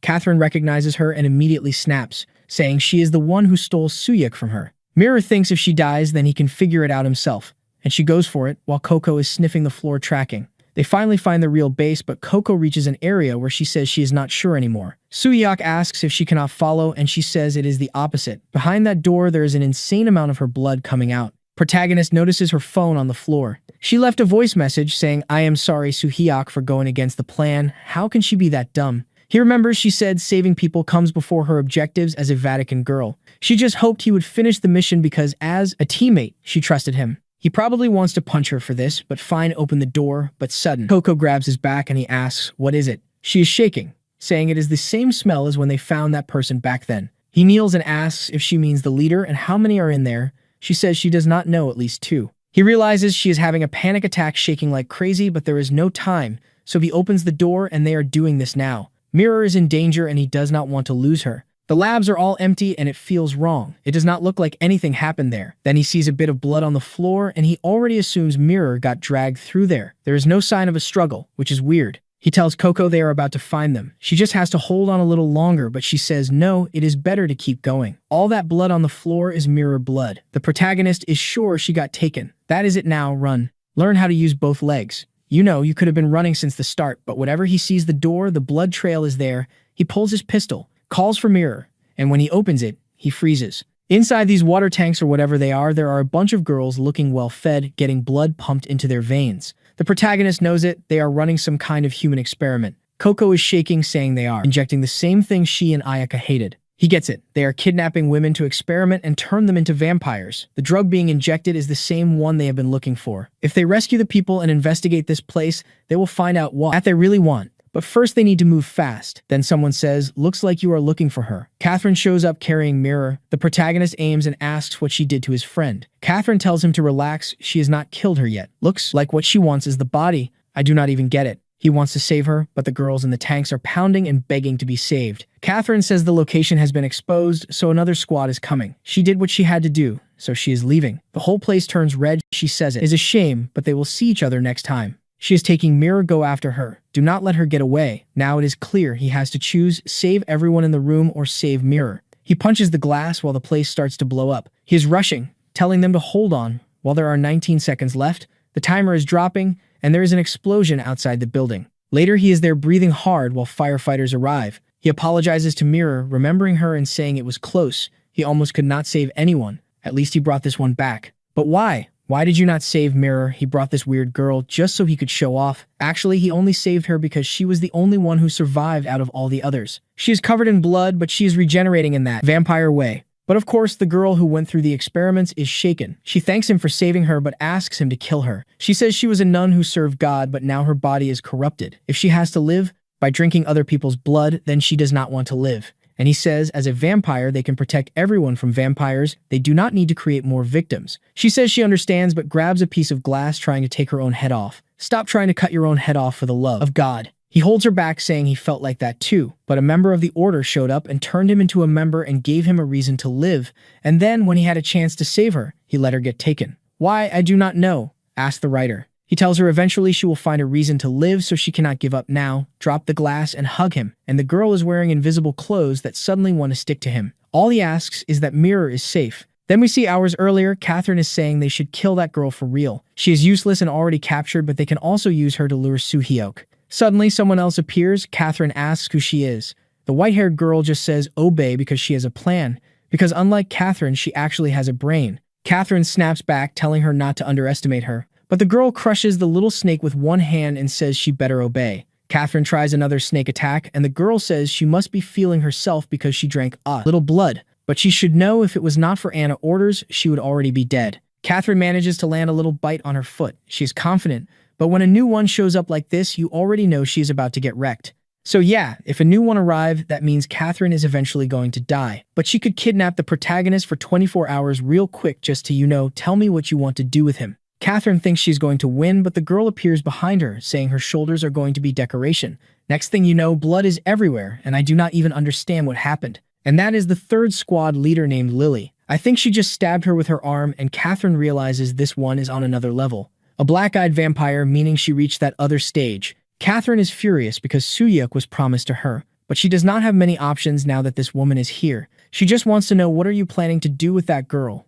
Lily says, to solve a plague, you cannot attack only what is right in front of you. Then the scene cuts to the protagonist's house talking to the new vampire when a guy under the effect of some poison comes up from the side pulling out a big gun. He calls for Kim Soo-hyuk and says it is a message from Catherine. I thought he was going to shoot, but he just throws a paper on the floor and says he is going to that address tonight, and if he does not go alone, the woman there is going to die. Yeah, it is a human being controlled, and the woman who is going to die is Mirror, and then the guy kills himself. The protagonist realizes they are screwed. They know his location, and now they are acting like he has no choice except to follow orders. Coco says that guy who was drugged had Mirror's smell on him. Protagonist is sure she got moved somewhere else. He asks if Coco can track her, and she says, yes, she can follow the scent. He says the plan is simple. He will deal with Catherine, while Coco rescues Mirror. Coco is furious, saying no way she is going to kill Catherine, the woman who killed Ayaka. He says he knows she wants revenge, but without Mirror, the Vatican group will start hunting them. And he says just like Ayaka is precious to Coco, Mirror is precious to him. Sure it is, because he let her get taken.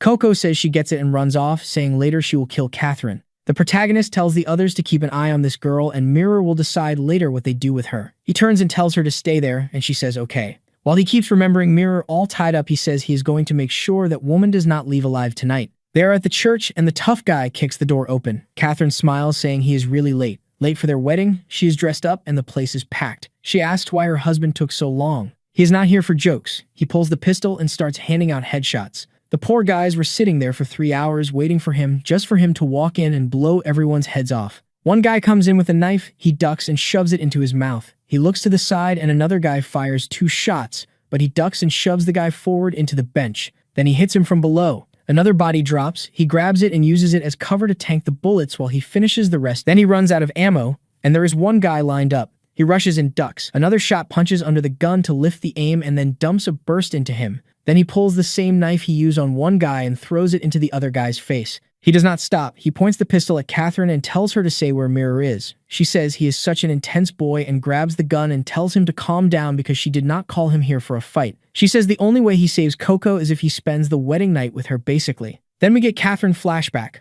When she was human, she only cared about Fortnite. She loved it. The 90-degree builds, the pack servers. To keep playing forever, she needed immortality. That is when she found herself surrounded by corpses with Anna in front of her, offering what she wanted, so she agreed to become a vampire. But then her matches got way more intense, and she started ripping out enemy hearts. She is completely unhinged. The problem is, when she came back to reality, she realized she had killed another person. She was too strong for the server, basically. That was not what she wanted. She did not want to just farm noobs. She realized she would need another vampire, but the experiments were not working. Until one day, someone knocked on the door and said they finally found a male vampire. She had already started wondering, like, who even is this Suyeok, and what kind of guy is he? Then she looks at the collection of heads she farmed on the server, and she is sure at least this one can handle a 1v1. And it only gets worse for her. When in the middle of the fight, she sees the guy looking like a total Chad, all shiny and confident. That is when her eternal life, which is insanely boring, finally starts to feel like it has meaning. She is there, she farmed a Desert Eagle, and she is aiming at the main character, saying if it is about headshots, she does not miss. But he just goes, nah, I refuse. She is way too old for him. 100-year gap is too much. So she destroys his deagle and calls him a bastard. She says she was giving him the chance to be her husband. Poison everywhere, and she is like, fine then. Now he is going to be her toy. Cut to the group deciding who is going to defend the hallways.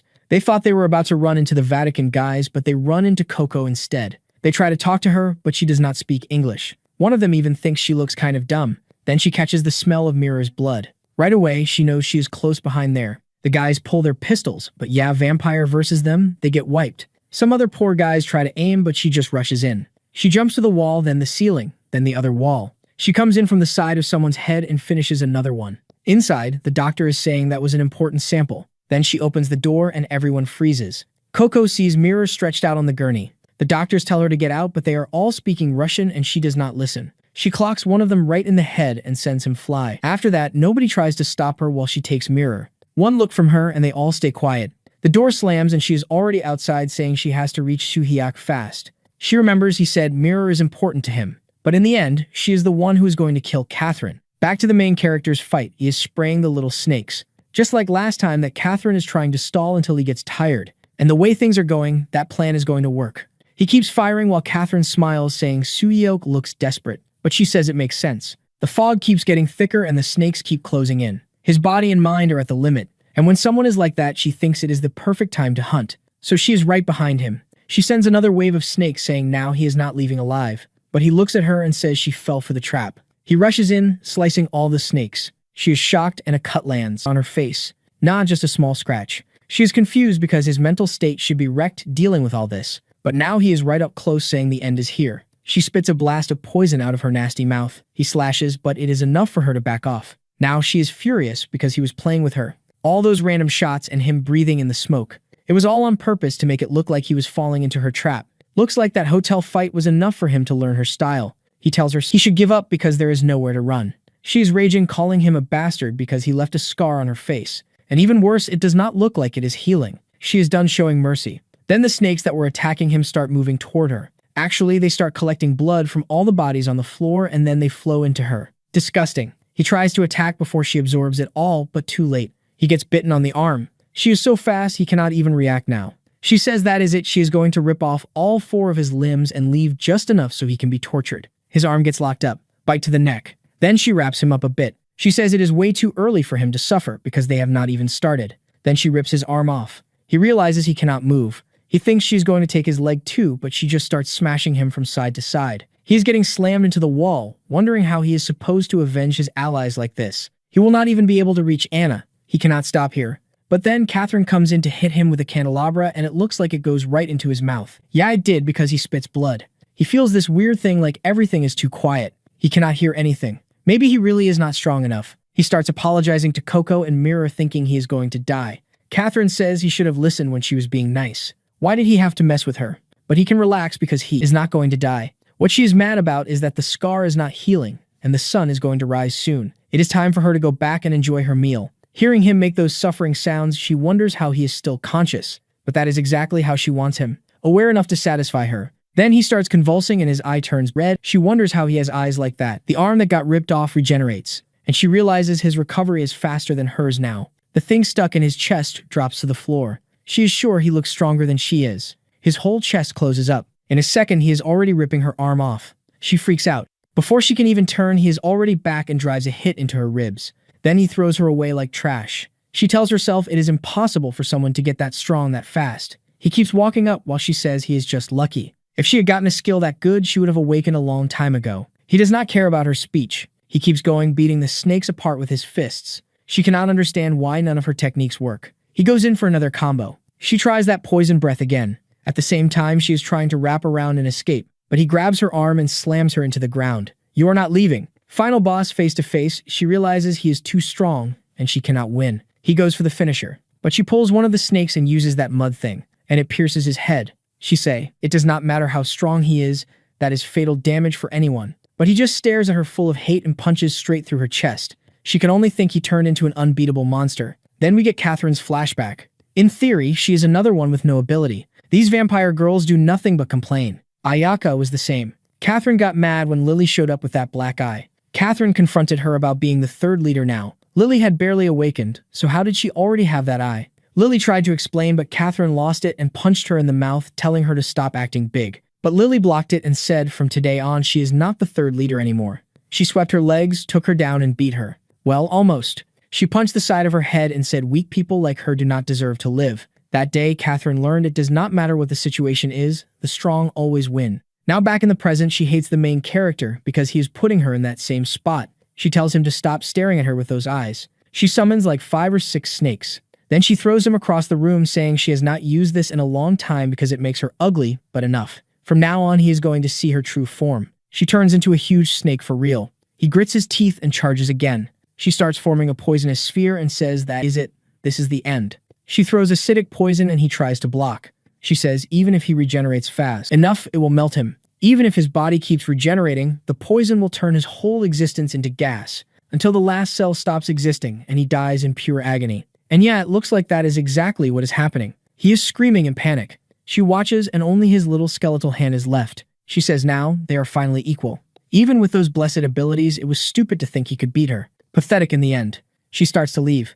Then she sees the puddle that used to be him starting to regenerate. In the middle of all that poison, she steps closer to see what is going on. But he comes out of the fog and hits her again. She says it makes no sense. How can someone regenerate faster than they melt? Too late, because you are about to find out. Cut to Coco driving with Mirror in the car. Coco is yelling, saying she's going to kill Catherine. Mirror has a headache, asking how long she was out. They do not remember anything since the moment that woman showed up behind them. If what Coco said is true, then Soo-hyuk is in danger right now. They reach the church. Coco jumps out, runs to the door, opens it, and runs into the poison fog.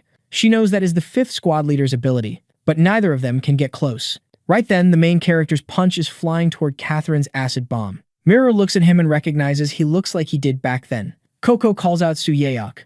Catherine turns around asking where those two came from. Lily was supposed to be watching them. Now it's too late because he charges Catherine again. She let her guard down and takes a hit right in the face. She calls him a cockroach that will not die. She whips the snakes, each one with its own acid, and fires a barrage. Mirror screams for him. Catherine tells her to shut up and says the priestess is next. She wonders how those two got past Lily. But fine, she will kill this kid and find out. She starts building power. He comes again. It is time for her to use the maximum concentration poison and throw him into nothing. Another attack goes out. He really does love getting hit. He tanks it and regenerates, but come on, dodge something like that. Not sure if it hit, but it looks like he vanished. She knows that is not Soo-hyuk's ability. The one with that power is Lily. Up above, she says hi. Catherine puts it together. Just like she got permission that day to kill Ayaka and Coco. Lily should have gotten the same order now. As someone weak, she lost the right to live. Then Lily fires a shot. At that moment, the main character appears at Catherine's side and bites her neck. She looks over, like no way she cannot lose everything like this.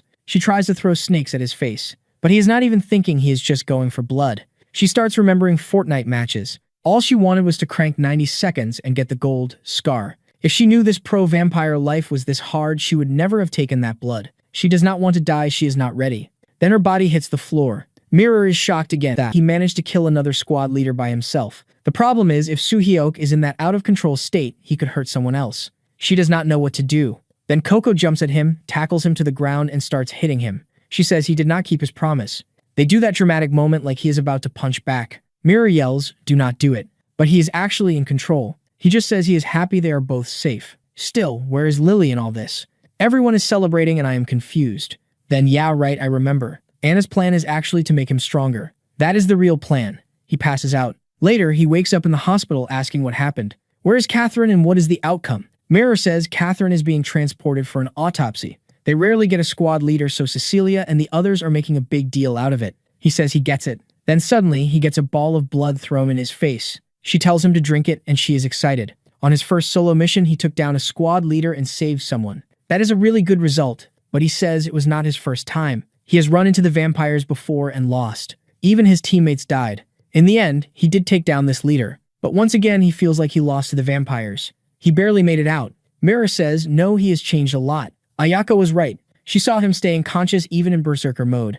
And why is she wearing that outfit? It is so hot in this hospital room. She says even in berserker mode, he showed insane power. And he still looked controlled and aware. Plus, he drank Catherine's blood, so he is definitely going to get even stronger. It is her theory, but she is starting to think you can see his growth through his eyes. Because his gaze looks really different now. And from what they know, his next goal is to get the red eye with the black background. The famous reverse eye. Coco says she has seen that eye once on another squad leader. He asks if she knows what it means. She says she has no idea, she just saw it once. At least now he knows if even Coco, who used to be a leader, does not know about it, then it has to be rare. So Mirror's theory is probably not bad. He smiles and says she is not a bishop for nothing. He thanks her for getting those useless thoughts out of his head. And he thanks her too for following and trusting the plan. But honestly, that is the one thing she did not do. And of course, he says in the end, she still had to mess everything up by going solo. She stands up angry, asking if he wanted her to abandon all the hostages. Yeah, that would have been better since they only saved one. But whatever he says in the end, he just needs to get stronger.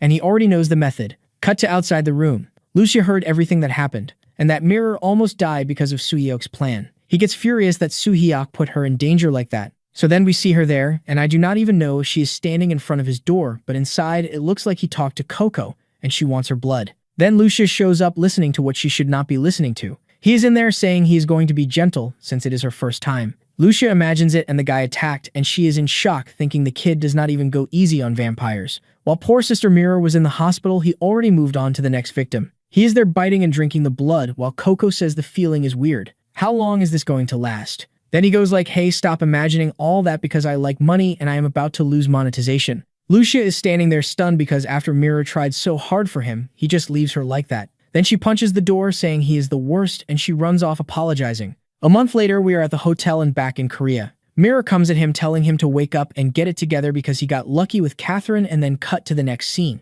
To face the next enemies, he finally had to learn to control his abilities, and he is using a holy sword. And come on, she ripped my boy's arm off. Is she going to turn it into a pillow? Then she stabs him in the chest too. She says based on what she studied, the reverse eye shows up when there is a lack of blood. When he's about to pass out, the effect appears, and that is exactly what is almost happening while she tells him to hold on. But the poor guy hits his head on the floor. So yeah, it activated, but he kind of blacked out and she says that is another failure. The arm comes back, he rushes in and she calls Lucia, who instantly activates the holy power. After a while, he opens his eye and Mirror says he finally woke up. He asks how many failures and she says 10 total. And the worst part is they are running out of blood bags, so how long can this keep going? He says he has to keep going until he can trigger the reverse eye before the next mission. Lucia has no idea what is going on and Mirror explains that to prevent information leaks, Catherine blew up that whole lab. But they found out that before that she managed to move some people and drugs to another region. They set up a task force to track it, and as soon as they get the location, the next mission starts.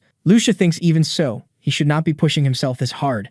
Yeah, sure, let's just let Anna kill the whole world. That is definitely better than him training. Then he talks about that girl he saved. Since she was a nun, Dominic accepted it even though she was a vampire, and he is taking care of her. She even told Lucia she wanted to thank the protagonist and everyone for saving her. He says saving a life is a good thing, but if he were stronger, he would have saved more. No, you would not. You said the girls were already dead when you got there, and you still say Mirror would be safe too. Yeah, you could have saved her too. The only thing he says that is true is that the next enemy will be stronger than Catherine, and that is why he has to get stronger. call Mirror. This Mirror honestly always gets beat up and never does anything, so how is she training him until now? No idea, but here we go again. Meanwhile, Coco is there looking mad. We see a bit earlier when he was feeding and thanking her and she says it is no big deal. He asks why she put on the invisibility suit and she says it hurts less that way. In the middle of the blood transfer, he apologizes for going alone to kill Catherine. He knows Coco wanted to kill her more than anyone, but in the end, he sent Coco to save Mirror. She says it is fine, but she has a favor to ask. Suddenly, she pounces on him and says now they are going to flip the game. She wants to drink his blood. She wants to get stronger too, and she wants to be useful. Because the last time she faced Catherine, she was basically useless. That is why she is making an exception to drink Soo-hyuk's blood and let him serve her so she can protect him. He realizes she figured out she was useless after his fight with Catherine. And on the day Ayaka died, she could not do much either. He gets what she means, which is that they are friends now. So he tells her it is fine and she can go ahead and feed. He used that little word and I am not saying it. And of course, the one listening from outside like always is Lucia, and she's about to explode. If this girl were Catherine, she would have basically gone to church. Scene switches to a lab where the doctors are saying something is strange because the organs are not there. This was not a real corpse. Meanwhile, there is someone nearby in a hood watching some people from a distance. Armed guys come up and say this is no place for a kid. The person tells them to shut up and call the boss. Was Catherine there? Wait, she is alive. Now I am confused. We are meeting number 4 from the Nanayama squad named Natalie, and also the vice captain number 4 named Berenice. And that is a pretty name. There's also another one, the blonde, who tells them not to get confident in vampire abilities because they need to train their bodies too. That one is the commander captain of the whole group named Abigail, and in front of them, someone tells them to shut up. It is Catherine, full of hate, saying if it was not for that damn Lily, she would have won. The truth is, she almost died when her blood started getting drained. But she is not dumb. She disguised herself as a little snake and slipped out in the fog. They ask what happened to the Russia lab, and Berenice says she already heard it all got blown up because of an order from Anna. That was to control data leaks, and the information was already transferred to Anna's lab. Then they talk about someone competent who is the person who created the blood fog, which looks like it is the name of the drug. Abigail says of course it was that person, he is her subordinate, and they are all elite. Meanwhile, Natalie is basically drooling over Catherine. Berenice asks what Catherine is doing there, and if she shrank by accident, is she asking for help. Catherine says she is there to report that her disciple Ayaka was killed. Looks like Ayaka found a second friend she had in the world, and Abigail asks who did it. And here comes the lie. Catherine says it was the person who left her tiny like this, a guy who is attacking all the squad leaders, and if he attacked her, then they are probably next. Catherine is smiling like, hee, I killed your disciple, but this is the perfect chance to make that guy the target for everyone. Because unlike Catherine, who just wanted to play Fortnite, Abigail is all about fighting like a living weapon. She is the perfect person to kill Soo-hyuk. But Abigail stands up and says whatever. Catherine asks if she does not want revenge. Abigail says on the battlefield everyone dies. Ayaka died because she was weak. Instead of attacking carelessly, they need to prepare to defend themselves. Catherine cannot understand why this fight addict is suddenly backing off. Maybe it is an order from Anna. Catherine drops into the chair and says fine, then she will pretend it does not matter. The girls ask if this guy is really that strong. Catherine says no, he is not that strong. It is just that she did not expect him to be a little stronger than normal. He just turned into a vampire and she did not think he would already have those eyes. Abigail, confused, asks if it was not a bishop who took her down. Catherine says she never said that, and then suddenly, someone grabs her by the neck. Catherine wants to know what is going on. And here comes another one with that annoyed face asking where that guy is. Hopefully she is addicted to fighting, because addicted to Fortnite, we already have enough. Speaking of Fortnite, there is Lucia talking about the autopsy on Catherine's body. What they saw did not look like the remains of someone who died. Coco asks if that means she is alive. Mirror says now it makes sense, and that is why Soo-hyuk does not seem to have awakened some kind of ability. He says it is possible, and after the fight he is able to hold the reverse eye state more. But maybe it was not enough. Ayaka said there are certain conditions for an ability to awaken. Mirror is sure of that, and now it is starting to get clear why he cannot get Catherine's abilities. What they need to know is what the exact difference is. Suddenly, Coco seems to smell something. The protagonist notices too, and the scene cuts to downstairs where one guy is about to ask his friend something. But someone appears behind them, and it is Abigail, asking if Soo-hyuk is around. The guy tries to warn them there is a vampire, but she blows his head up and tells him to shut up. Another one attacks, but the stab does absolutely nothing. She even asks what he thinks he is doing. Then she grabs the silver knife and crushes it, and once again demands that someone tells her where Soo-hyuk is. The poor guy is over there almost peeing his pants while she says that Death Squad is trash. They are gonna need an army to kill her, yeah. And she tells God that in the next life he better be born stronger. It was supposed to be the kid getting killed, but all of a sudden there is this golden glow and she has to step back. Little Lucia with that dirty mind just showed up. At the same time, Mirror is already coming in from the side, swinging her sword at her. Damn, is she really gonna handle a 5 versus 1? She is under pressure, but she is enjoying it. She throws Mirror back. The guy is grateful, while she wants to know what that woman's abilities are. He says he does not really know, but after she cut off her own arm, a sword materialized. She says she gets it, and tells him to pass that info to the sanctuary. Abigail is laughing, saying things finally got interesting. And now she found who she has been looking for, Mr. Suyeok. Come on, he is young, do not call him Mr. She heard from Catherine that he wants to kill all the captains, and on top of that, he has that eye. She does not know exactly why, but she knows she wants to fight him. Now I realize the protagonist has not scored a single corner for us, and you know the artist keeps teasing. Coco is sniffing around when the woman asks what she is doing there. Is she friends with the enemy? Mirror flinches and Coco is watching Abigail's hands. Then she suddenly grabs Suyeok's arm and he asks if she is there to capture him. She cannot do that because he is her subordinate. Abigail does not get it while Coco complains, saying she is done, they do not need to be friends anymore, she can leave.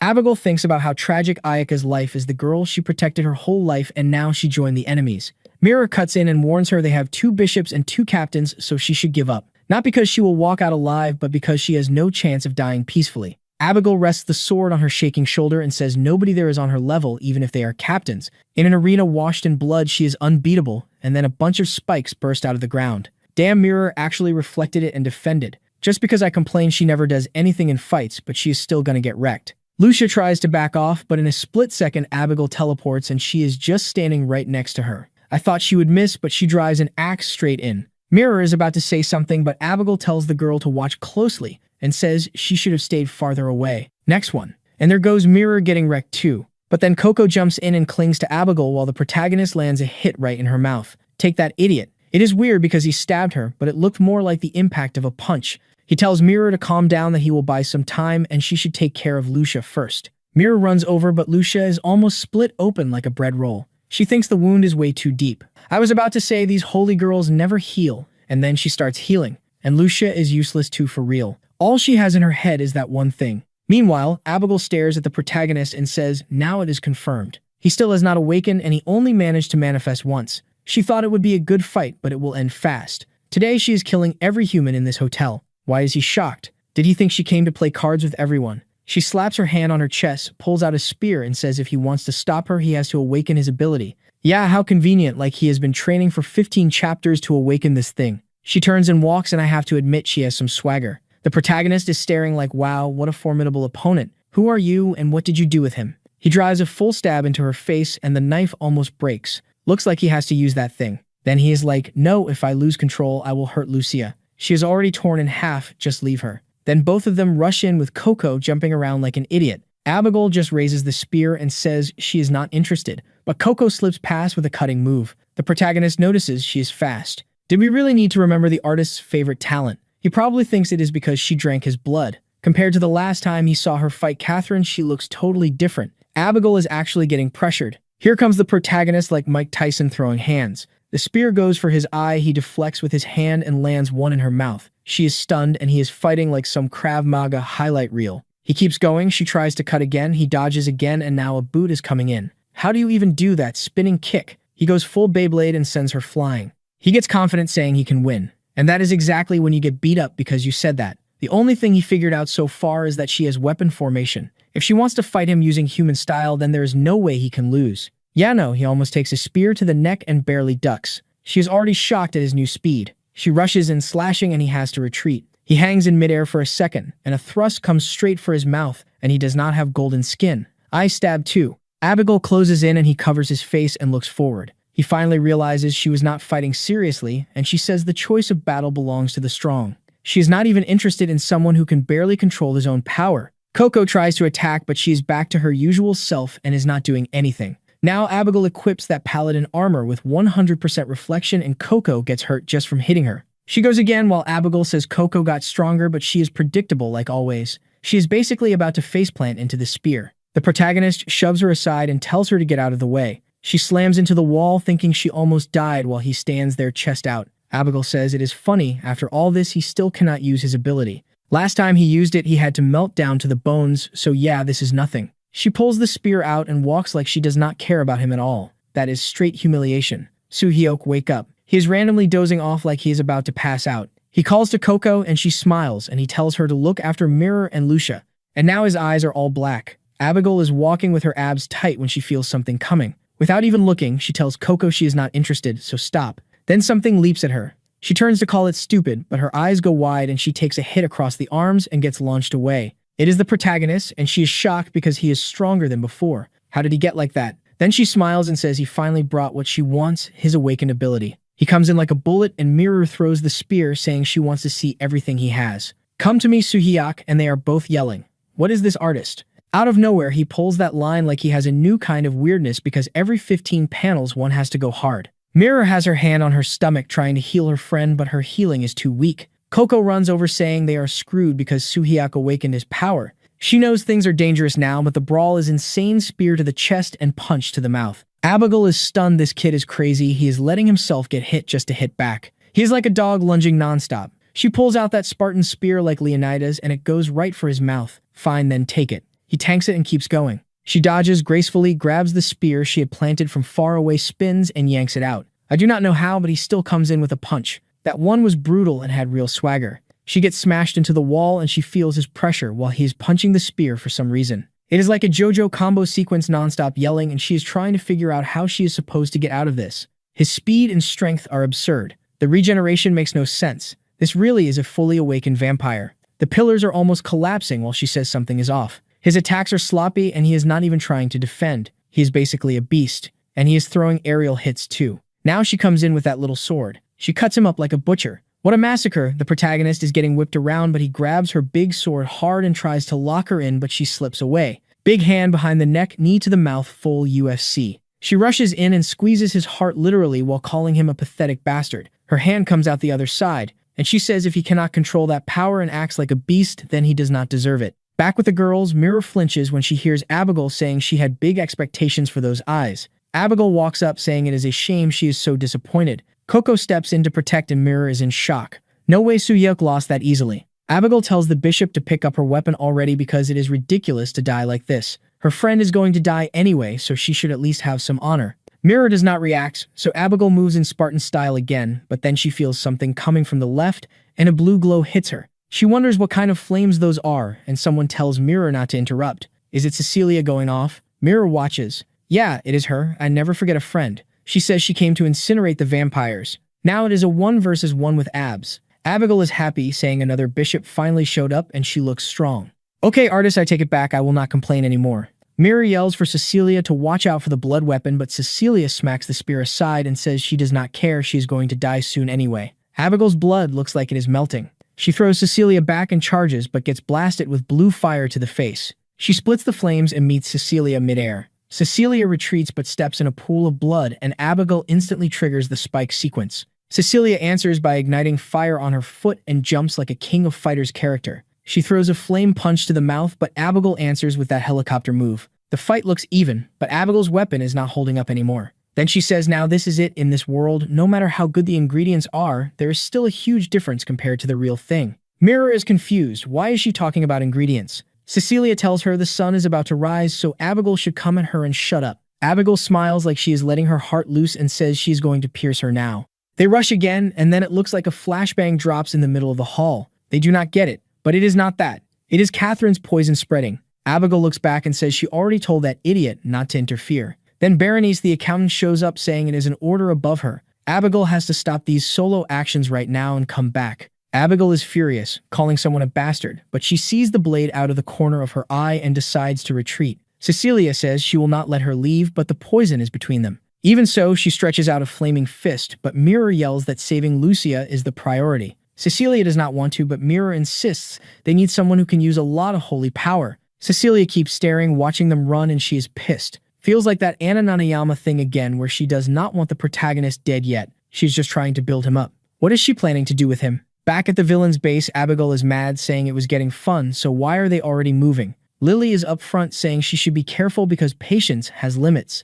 Abigail is causing way more trouble than she should for Anna. Abigail says she does not care, it is not her problem. Lily looks confused and Abigail explains, it is not my mission, so why should I care? The only thing that happened is you ruined my fun, so you are the one who has to deal with it. Looks like they are about to fight because Lily says Abigail does not even understand her position in the organization. Abigail is fight crazy and goes in swinging at her own ally like she never gets tired. Lily tries to hold back, saying fights between squad leaders are forbidden. Abigail keeps attacking, saying she is done with that story. She already knows Lily is actually weaker because that eye is nothing. She says that, and Lily blocks her spear and lands a hit to the mouth. Now Abigail smiles, saying that is what she likes. Here comes the masochist looking for fun. Abigail thinks Berenice will help, but Berenice is just standing there calm. Except no, she sees a clone and gets punched in the mouth by Berenice herself.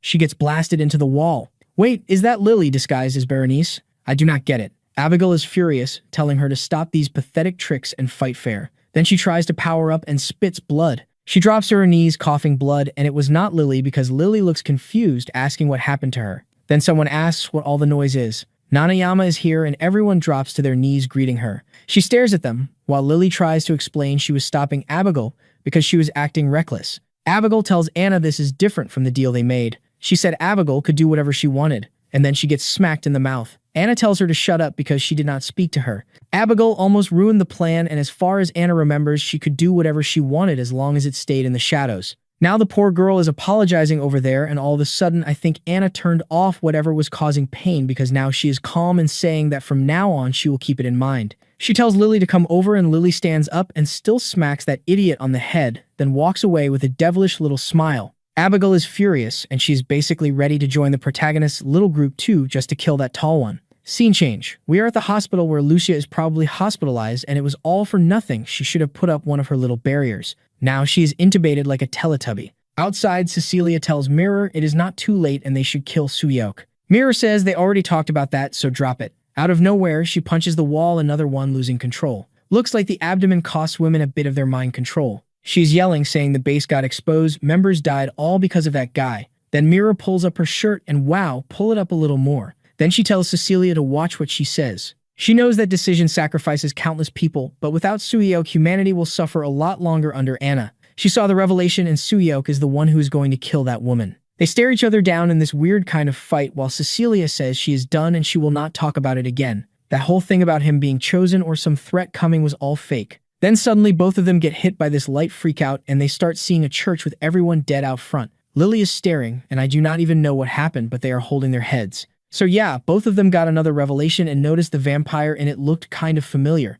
Then a guy comes from the back warning the bishops they have an emergency. The sanctuary was under attack. Then the scene cuts to the sanctuary and everyone is dead. That real-time revelation does not help much. The guy is saying that is impossible, and then he gets ripped apart too. Lily is slaughtering everyone, and she tells Anna it is handled. She is destroying the cross, saying the task force is going to be wiped out. Next chapter, Cecilia is arriving because she was probably far away, so the revelation is basically a webcam. She sees everyone dead and hears someone's voice, and it is Hildy coming up from the side. Cecilia asks what happened, and Hildy says they are investigating, but Dominic is waiting for her. Artist toss in his usual little legal bomb. Dominic is standing in the church when Cecilia walks in calling for the master, trying to understand what happened. He says this is the second recent attack after the one in Russia. This time the difference is there are no enemy bodies here. They apparently developed a stronger drug. Then a guy nearby is coughing. He calls for the bishop and Cecilia runs to help, but the guy says it was not them. Then we see the guy opening the door saying the enemies are attacking and he is going to help, and he asks how many there are, and the guy turns into Lily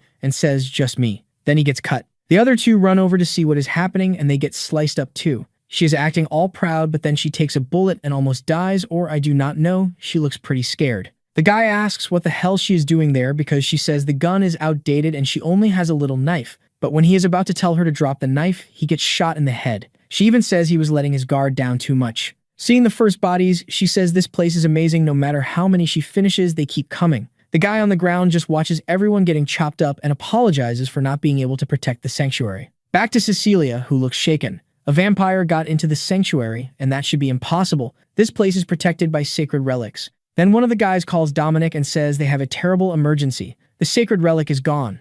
The altar it was on is empty. Cecilia immediately knows that is Dominic's weapon, and now they are screwed. He says that is not even the most important part. They nullify the protection it provides, which means all sanctuaries, even Seoul, are not safe anymore. They probably have someone infiltrated inside the task force. Only the strike force members have access to this place, so whoever took the relic is someone from their own group. Cecilia already wants to start throwing hands, but he tells her to calm down and says they are discussing possibilities. You said all that with so much certainty, huh? He tells her to stop getting shaken by every piece of information. Someone like her should judge things rationally, or she is going to send everyone to their deaths in a stupid way. She says fine, she will go to Seoul to protect the relic and the base there. He thanks her and says that is much better. Then she asks where Mirror is because she says Mirror cannot come, she is taking care of the Teletubby. What, she became a doctor out of nowhere. Leave her alone. In this world of fighting, you cannot just sit in a hospital waiting for someone to wake up from a coma. Dominic asks her to pass on a message. Mirror's team's next mission is to attack Catherine's base. The location is in Mexico and they finally found the exact spot. Looks like that is where the drugs are being trafficked and Anna already took control of the cartel. And of course, the one personally running everything is the leader of Squad 4, Abigail. At the base, Catherine is thinking Abigail is taking too long. At least Soo-hyuk should be dead, but then Abigail shows up, sits down, and says she is pissed. Catherine, not really getting it, asks Soo-hyuk. Abigail tells her to forget that guy. Now she knows Catherine got shrunk like that because of Lily too. Catherine says, yeah, if it was not for that bastard, this would not have happened. Catherine asks why she's bringing it up, and Abigail says she ran into Lily, and now she is realizing all of this is connected to Anna. She is also realizing that the moment any squad leader becomes even a little useless, they get eliminated. And going from bottom to top, she is next. But for now, she is calm. She is following orders properly and she is not going to sit around waiting for it to happen. She smiles at Catherine, who still does not get it, and says from now on she is going to work. The artist took a little photo of Lucia now, but it is family-friendly considering what that woman thinks. The scene goes to a base where they are talking to that vampire the protagonist saved. It is Dominic saying she does not seem dangerous and now she will be under his supervision. Or is she the traitor? Even though she is a vampire, can she be in the sanctuary while being a vampire? Her name is Lisa, and she is smiling, telling the bishop he can count on her. He says she was called because she is the only survivor who escaped the vampires in Russia. They destroyed all the nearby churches, monasteries, and even her convent was targeted. Incidents like that are happening in Korea, and they brought her here hoping she can help somehow. She agrees, but she looks confused. Then he says these are images captured by the Russia team. When she looks, she panics, drops to the floor, apologizing, begging to be forgiven. He says it is just a photo. He does not get it. Why is she reacting like this? She points at Lily and says that woman massacred all the believers and kidnapped her. Dominic asks if she really remembers the face and she says yes, but it does not matter because her appearance keeps changing all the time. Dominic realizes it matches what that guy said about her, transforming right in front of him. The person Cecilia saw attacking the sanctuary, it all connects to her. And that woman is directly connected to Anna, so what is she planning? We find out now because Lily reports she successfully removed the relics from the Busan sanctuary. Meanwhile, what is this? Those huge boobs and you are taking a red bath. Anna says good job and asks how the next one is going because Lily says just like Anna asked, it has already been planted. It will be easy to destroy Seoul, the same way they destroyed Busan. The only problem is the relics there are much more powerful and they need more time to prepare. Anna says it is fine, he still was not ready. She has been planning this for so long that even if it takes a bit longer, it is fine. She gets out of the bath and says soon she will fulfill her wish and once and for all destroy the Vatican. She puts a hand on Lily's shoulder and says for this important plan, Lily is crucial. Lily smiles and tells Anna not to worry, she can count on her. Scene change back to the hospital and finally the poor girl is not a Teletubby anymore. Mirror is there on watch, just remembering all those moments when Lucia would cling to her and crush her in that unfair one-on-one. Every day she got hurt, every time they fought, she cannot believe she is like this now. She thinks sorry Lucia, just like Cecilia said if I had not brought Soo-hyuk, maybe this would not have happened. She is really two-faced. At least her hate is aimed at Abigail. Then her phone rings and she gets told about the mission in Mexico. That is where Abigail is and she will get the details in person and she has to go to the hotel. She tells the Teletubby to rest a little more because she is going to get revenge now and turn the life of the person who did this into hell. She's feeling herself. No teammate of mine is going through this. On this mission, I am ending that woman. She has the face of someone who is about to get beat up. She gets another call and she thinks it is Soo-hyuk saying he found Anna's address and all the bishops should go where he is about to send. Could that be a shapeshifted one? He is looking furious. We see a bit earlier when Coco was there having a drink talking to a boy. Poor old people in the hospital, almost dying, being forced to see that. What is going on with you, girl? He asks, where is Abigail? Coco says Berenice took her. The protagonist notices that once again, after activating the black eye, he not only could not win, he barely remembers anything. He still was not enough to surpass that woman. At this pace, he cannot even dream about revenge. Then someone asks, did you hear the news? Looks like last night the Busan sanctuary completely collapsed. Another guy says, yeah, I heard the relics were taken. The protagonist jumps up like, what do you mean? The guy is about to explain, but the protagonist is already calling Coco, saying they have to find Abigail, and he runs out. The kid woke up and went straight to work. He knows it has been a day, but since Coco can track blood, maybe they can find her. He knows those women love to trick people, but there is a good chance they are together right now for the next plan, and by tracking the blood, they will find the location of both Abigail and Anna. Then we are there face to face with the building, and Coco says Abigail went to this place, but the scent is fading, so she's not sure. Then suddenly Coco gets hit with a shock. The protagonist asks what is wrong and Coco says she smelled Anna. That is when he sent the message explaining how he found the location. Confirmed that is their Korea base and he told them to call all the bishops. We see some guys walking around saying Nana Yoma's group is really impressive. They control all the international drug markets. Looks like they can deliver you anything good. But the boss got a weird order this time, something about warning anyone with a cross eye. The guys are confused, like where are we supposed to see someone with a cross pupil? Right then the wall explodes and with the blue flames you already know who is coming. Someone asks, where is Anna? Cecilia and the whole crew showed up to attack. Finally, they are going to shock these vampires, but I still want to know how strong Anna really is. She is probably insanely strong, obviously. Guys are getting rockets to the chest, while Cecilia says she hates working with a vampire. But let's go because there is stuff to settle. According to Coco, there are at least 2 in there. Cecilia starts laying it out. They will move in pairs, and when someone finds Anna, they all regroup. They have members waiting outside, so there is no way they escape without being seen. Anna's base people come rushing in, but Hild and Dominic are the heavy hitters. Hild has that demon angel thing showing up throwing punches. Dominic is supposedly everyone's master. Mira charges with her sword glowing and starts slicing everyone up. Soo-hyuk pushes forward and she tells him to be careful. He tells her the same, but he is clearly hunting at full speed, saying today, unlike that day, he is going to finish her. Some unlucky guys run into him on the stairs thinking they will do something, but he grabs the gun right out of the guy's hand, kills him, and keeps going. He goes for the next one who tries to counter, but he slips his hand under the arm and slams him to the ground. He even tells Coco to enjoy the meal and she goes to devour the poor guy. Everyone is dead on the stairs and in the hallways, and finally they are in front of the door where the smell was strongest. He asks where Dominic and Hild are, and Mira says they are dealing with other people in the lobby. Cecilia says they do not have time to wait. If they are not here, they will have to link up fast, so they better go in hard. The protagonist walks forward, remembering the last time he walked into something like this with 2 allies and both got shot in the head and died. He thinks he is going to find Anna holding a head. He opens the door, but this time a huge hand flies into his face. So is that Anna moving at full speed or a big red eye staring at him? Next chapter, we see some idiots going after Hild who everyone is scared of. Open that circle up and hands rain down on them. Dominic offers the blonde guy a chance to surrender. Looks like he is the boss of one of Nanayama's organizations. If he just says where Anna is, he could be spared. The guy laughs and says today he is not the one getting spared. In the end, it is the church people who will have to surrender. Anna gave the international faction a gift to get them to the top. The Korean underworld now has a new way to handle all this. Congrats, Dominic. You let the guy reach into his pocket, grab the injection, stick it in his neck, and start transforming. He says this gives an ordinary person the same strength as someone at squad leader level. The bishop's end would be right there. Back to the scene where the huge hand flew at Soo-hyuk, but he grabbed it and stared and slammed it into the wall. Nobody understands what just happened, and it looks like an Anna in handcuffs. What is going on? Looks like it is not her. The protagonist tells her to be careful and go in. A white-haired one comes in furious to swipe, but gets met by Cecilia crushing them. Cecilia immediately lifts up and asks where Anna is, but the kid is not answering, and she realizes she is a low-level vampire who cannot even talk properly. Damn, that ending is pure cruelty. No mercy at all, they straight up grilled her. While she says it is fine, she is going to find that damn Anna by herself and burn every vampire. She left the leftovers behind, and now here comes the artist throwing hands with Natalie, and he even went easy on her. Compared to the kid's strength, they are nerfing the boy. I think the pencil burned out. Now Cecilia asks the protagonist where is Anna. Did he not say she was here? He says yes. Coco warned them, but obviously the scent was already a few days old. Looks like she found out they were coming and left. And man, Cecilia is annoying too. She is there like I told you.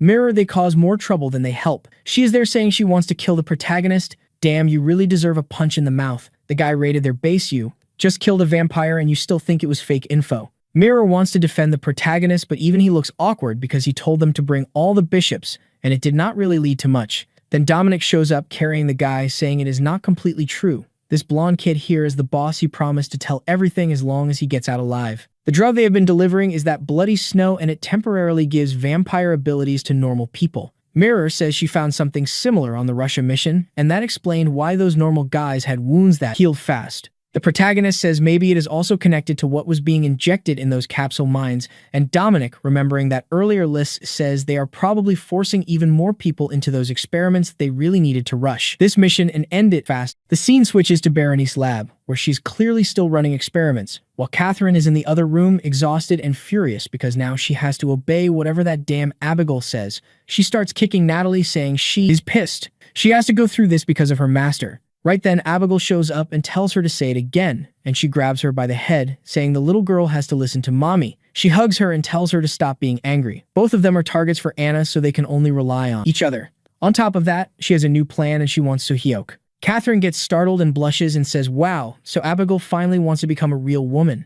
And Abigail tells her to stop thinking they are the same. She only remembered that Anna said something about someone almost ruining the plan, and considering everything, it is because she almost killed Soo-hyuk. So whatever Anna's plan is, it involves that guy, and if they have him, they can negotiate with her. Catherine looks interested because securing Soo-hyuk is exactly what she wanted, yeah, but let us say she wants him for more normal human reasons.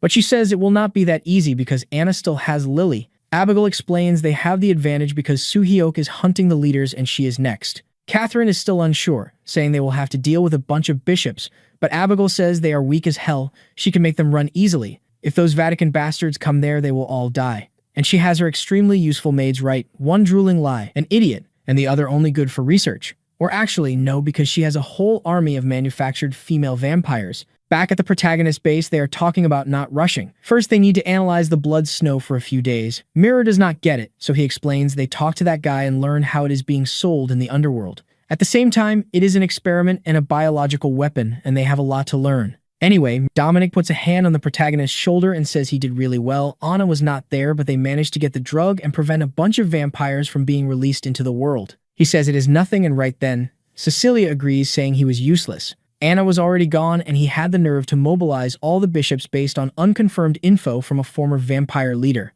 The task force team really went to trash. Mirror tries to say that even if Coco is a leader, her sense of smell is incredible. But then Coco suddenly asks if Dominic is a vampire. Strangely, Mirror looks confused too, and Cecilia hits the protagonist and says she will deal with it later. But this time, the smile is not going to slide so easily. Dominic does not really understand and apologizes. He says everyone should rest and he will analyze the blood snow. Mirror is being humble, and with that, we cut to when the preliminary analysis is done. Now they know Anna Underworld has already taken over Japan and a big part of the world thanks to this weird drug. International factions are all interested because of the abilities it gives. The problem is there are side effects when it wears off. The protagonist remembers that gang that surrounded him at the bar where everyone looked like they were on something. And Dominic makes a bold guess.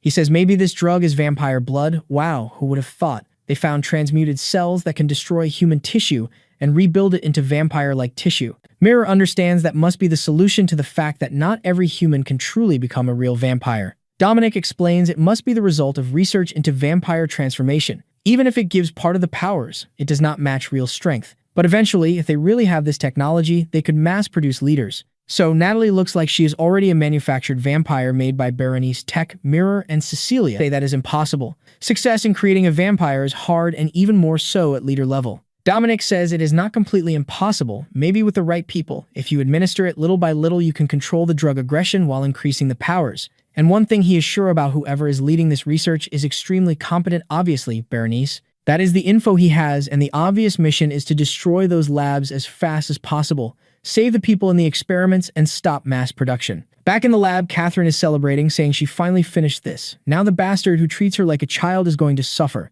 Then she orders Natalie to take her to the master, and she climbs on her back, arms crossed, saying she is done with Abigail giving orders.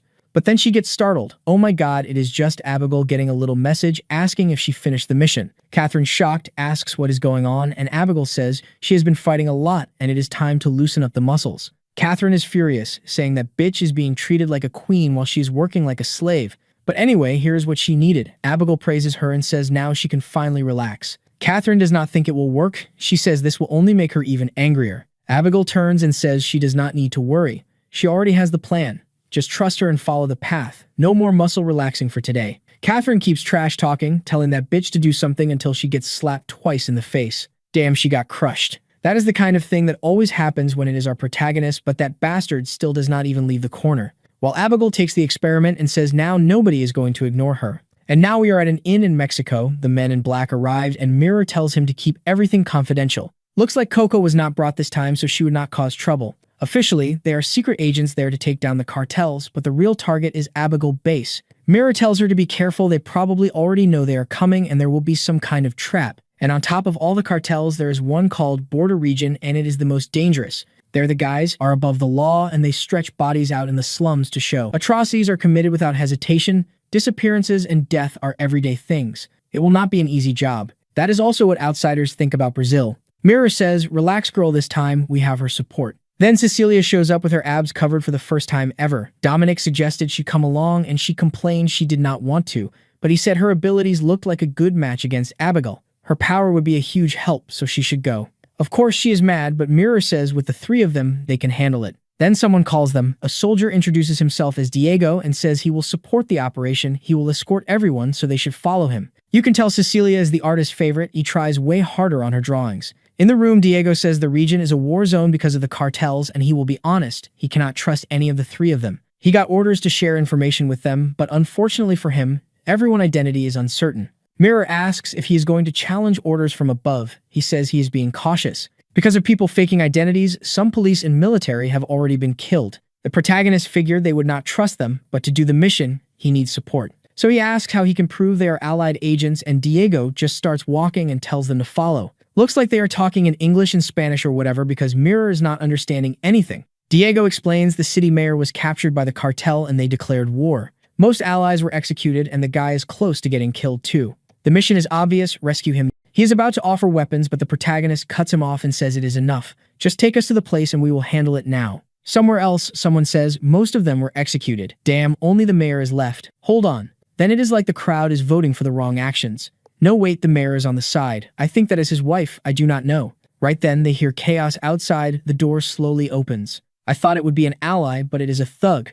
No, I was right. The guy is yelling, telling the bastards to leave the mayor wife alone, but then his body drops to the floor. Someone calls for Olivia, and Chad walks in saying he came to handle it. Follow daddy. The two idiots run through the hallway in shock because he handled it alone with a knife. Then he says his team is impressive, right? Who are they? He says he has no team, it is just him. Suddenly, two guys pop up in the back like a CS match. The guy planting is shocked, but relaxed. The flying knife hits the first one in the head. The other pulls his gun to shoot, but the kid is basically cheating. Done, counter-terrorists win the round. Take your AK, go do something with your life. I will go first while you protect the mayor wife. She says she is going with him. He should not go alone. He says no big head, stay back, the boss will handle it. He pulls a grenade and throws it right at their feet in that exact pixel spot. Olivia Tand looks back and sees the protagonist defending the site solo. The kid has the sensitivity. Outside, some guys are laughing, asking what one guy is going to do alone. Diego was stupid. This operation is a waste. Then someone calls for Diego and everyone freaks out. The protagonist shows up untouched, not a single drop of blood on his shirt, and says it is done.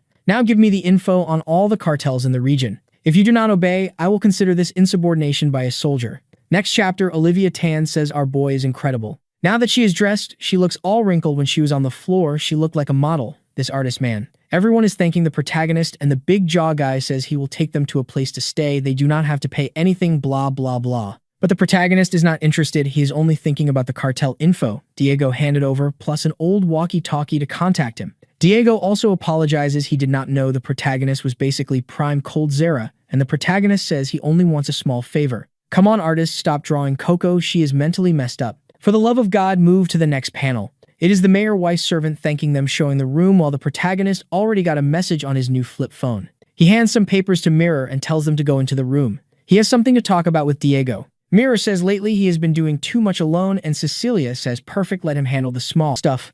They need to worry about the real problem, which is the fight against Abigail, because that woman is strong. Even with both of them, it will not be that easy. Then Mirror says, what if instead of 2, Suyok has 3? Cecilia does not get it. Mirror wants to get him one more. She says every time he drinks some blood, he gets stronger. So what if he drinks the blood of another bishop with powers? He could get really powerful. Cecilia cuts her off and asks if Mirror is saying she should offer her neck to a vampire. Mirror tries to explain but gets interrupted again with her yelling, saying she would rather die than let that happen. Mirror tries to argue they are not in a position to pick and choose what is worth it. But Ab's girl walks away saying it is never happening. Mirror thinks that damn girl never listens. Scene switches to a guy asking why the kid took so long. It is a cartel guy meeting with Big Jaw. The thug says, you said if we killed the mayor, everything would work out.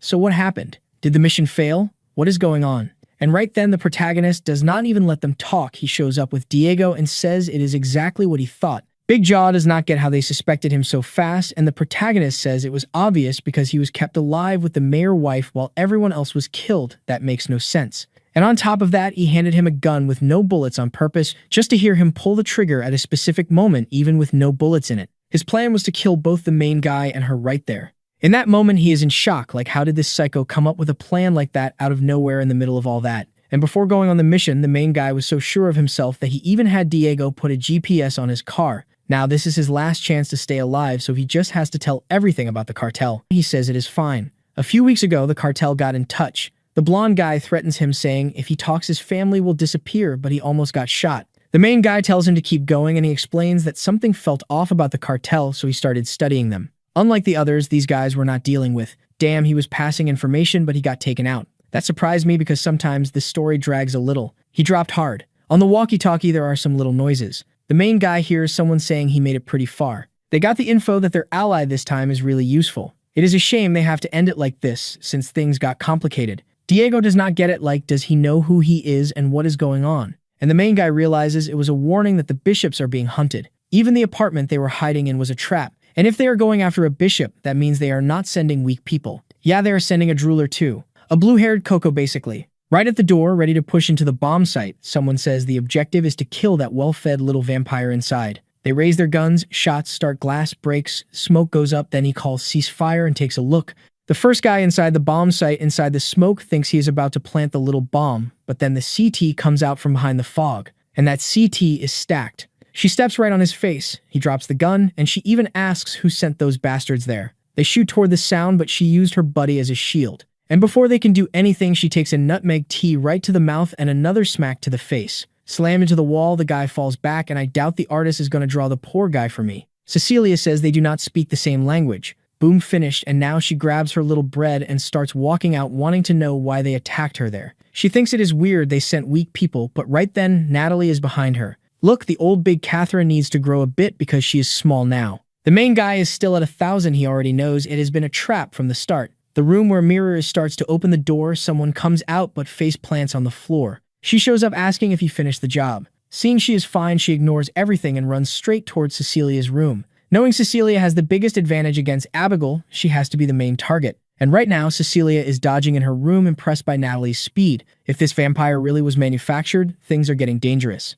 Natalie comes in like a maniac. Drooling goes for a slash, Cecilia ducks and tells her to stop laughing at her too. She lands one right in the mouth, and the main guy and Mirror walk in and see she managed to restrain the girl who is asking if this is the so-called leader-level vampire. To Cecilia, this just looks like a vampire with a little more skill. But then someone on comms authorizes Natalie to use her abilities. She starts laughing, Cecilia is not really getting it, and then the girl rips off her own arm. Natalie backs up, Cecilia charges, saying she cannot let her leave alive, but the girl's hand is walking on its own. It goes behind Cecilia, the main guy tells her to watch out, and the hand starts glowing, and then boom, an explosion in the room. Next chapter, he opens his eyes, kind of confused. Sees Cecilia in front of him, arms crossed, and what is this? Mirror fell on top of him and he caught her. Mirror gets off and says, at least he saved Cecilia. We see that when he noticed the hand was about to blow, the main guy grabbed Cecilia by the back of the neck, threw her back, she landed on Mirror, and he tanked it all. Cecilia stays quiet while Mirror watches, then Cecilia says enough more people are going to attack, so they should start moving now. Mirror tells her to be more polite since they just saved her. Cecilia just asks if they want her to kneel or something. Then she asks Suhyuk why he took that explosion for her. He starts to say it is because, and she cuts him off saying it is because he is a vampire who cannot die. That way of thinking is disgusting to her. He sees it as sacrifice, but to her it is arrogance. She wants to see him do the same if he were human. What are you even saying and doing because your actions and your words do not match? She says she does not need his help. Fine, she changed clothes and she will be waiting outside, so they better go when they are ready. Mirror apologizes like, yeah, that friend is not very friendly. And the main guy is mentally shaken. Since he became a vampire, he really started thinking being immortal was normal. But Mirror slaps him and tells him to wake up and stop taking that idiot seriously. The reason he is on this team is because so many times he risked himself for everyone. And also because he is still doing the mission even as a vampire. That proves his humanity is still intact. No need to worry, you are doing your best. Later that night, Cecilia says they have very little information. It is hard. How are they supposed to find these people like this? Mirror says at least now they have cartel info that Diego gave them. Cecilia says, so what? They are not here to take down the cartel, they are here to hunt vampires. And that guy does not seem trustworthy. The main guy says they do not have many people to trust besides him. They will use the info, at least, and right then, the phone rings. It is Diego, and the main guy is about to say the mission worked when Diego tells him to get out of Mexico now. They mess with someone they should not have. Diego got wrecked. He says he does not know where these monsters came from. The main guy yells for him to hold on, but it is over. An explosion goes off. Mirror asks what happened, and he says he thinks Diego is done. Something is off. These cartel people are dangerous, but they would not go against the government like this. Which means the explosion is coming for them too. Probably vampire stuff. Bombs are going off everywhere. A masked guy shows up with the family and then damn it blew up. Cecilia is in shock they are killing civilians. It is the same kind of explosion that happened in the room earlier. The main guy looks to the side and the three crazy girls squad is coming, saying there is a bishop here and today she is going to kill everyone. Berenice says 100 syndicate members are under Natalie's ability. If the bishops do not show up, all the civilians will die in 5 minutes. Next to her, Natalie is acting like an idiot with one hand missing. Abigail yells for all the bishops to show themselves. The longer they take, the more innocents die. Someone heals Natalie's hand and she says, with Lily and Anna far away, there is nothing that can stop her. The main guy tells Mirror to wait because it is clearly a trap. The problem is the more they stall, the more civilians die. Cecilia is already getting ready, saying the leader is hers. Berenice warns something is coming from the side and recognizes the blue flames, saying it is bad because they are at a disadvantage against that one, so she should be careful. Abigail is all fired up and charges, saying she has been dying to meet her. Kicks on the sword, heads getting cut. Mirror is wiping people out, saying at least they can kill these guys before they explode so she can save most of the civilians. But then she has to defend against Natalie's attack. Of course, it was not going to be that easy. Mirror's advantage is she knows exactly what Natalie's power is. She can rip off a piece of her body and then make it explode. But Mirror trips her, pins her through the chest, and nails her to the ground. She starts quoting Matthew 16 verse 18 and basically drops a whole psalm like, "On this rock I will build my church and the gates of Hades." Natalie is holding the sword, trying to pull it out, but then a Garen ult comes down from above and she gets crushed. Why did you never use that before, Mirror? We are like 50-something chapters in and you never used it until now. Natalie is split in half and Mirror says she will send the boss to visit her soon. But the main guy is not dumb, he grabs her and runs and the girl explodes. He says they are in a sniper's sights and that is the one giving Natalie orders. Berenice is there with her 50 and he knows they have to deal with her first because she is the one commanding everyone. And to protect herself, she surrounded herself with cartel guys. The good part is if they take her out, the only one left is Abigail. We see an earlier conversation where Berenice was told Soo-hyuk would be there and Abigail wanted him brought to her. So Berenice knew she would have to at least eliminate the bishop to make the mission easier. The main guy says they are ahead because they eliminated Natalie, but then she starts rebuilding herself nearby. Mirror thinks it is impossible because the Garen ult should block vampire regeneration. But Berenice explains that as long as she as the leader is alive, her friend will not die. Now the Suicide Squad can start moving again. Next chapter, the suicide explosions keep happening in the city. The main guy has to fight Natalie 1v1, and the problem is she is getting support from Berenice far away, which also makes her immortal. He needs an opening of a few seconds, just to get that woman away. He tanks Natalie's attack with his arm, and she looks confused. He thinks he made the chance, but she is smiling. The moment he pierces her arm, she holds on and starts glowing. Explosion in his chest, and now he is the one split apart. He did not expect her to ignore self-preservation that hard when her own body just blew up. She comes again to attack, but then a golden blast hits and sends her flying. She asks if he is okay and says it is really hard to deal with this. You cut one, you land a fatal hit, but regeneration makes her multiply endlessly. This kind of 1v1 is awful, especially for him because he cannot stop her. He knows with Berenice supporting her, he cannot solve it. And unlike Mirror, he does not have those huge attacks that leave the target stunned for a few seconds. It is confusing because he says that and then tells Mirror to go hunt Berenice while he holds Natalie. Even Mirror says it makes no sense because he just said he cannot stop her.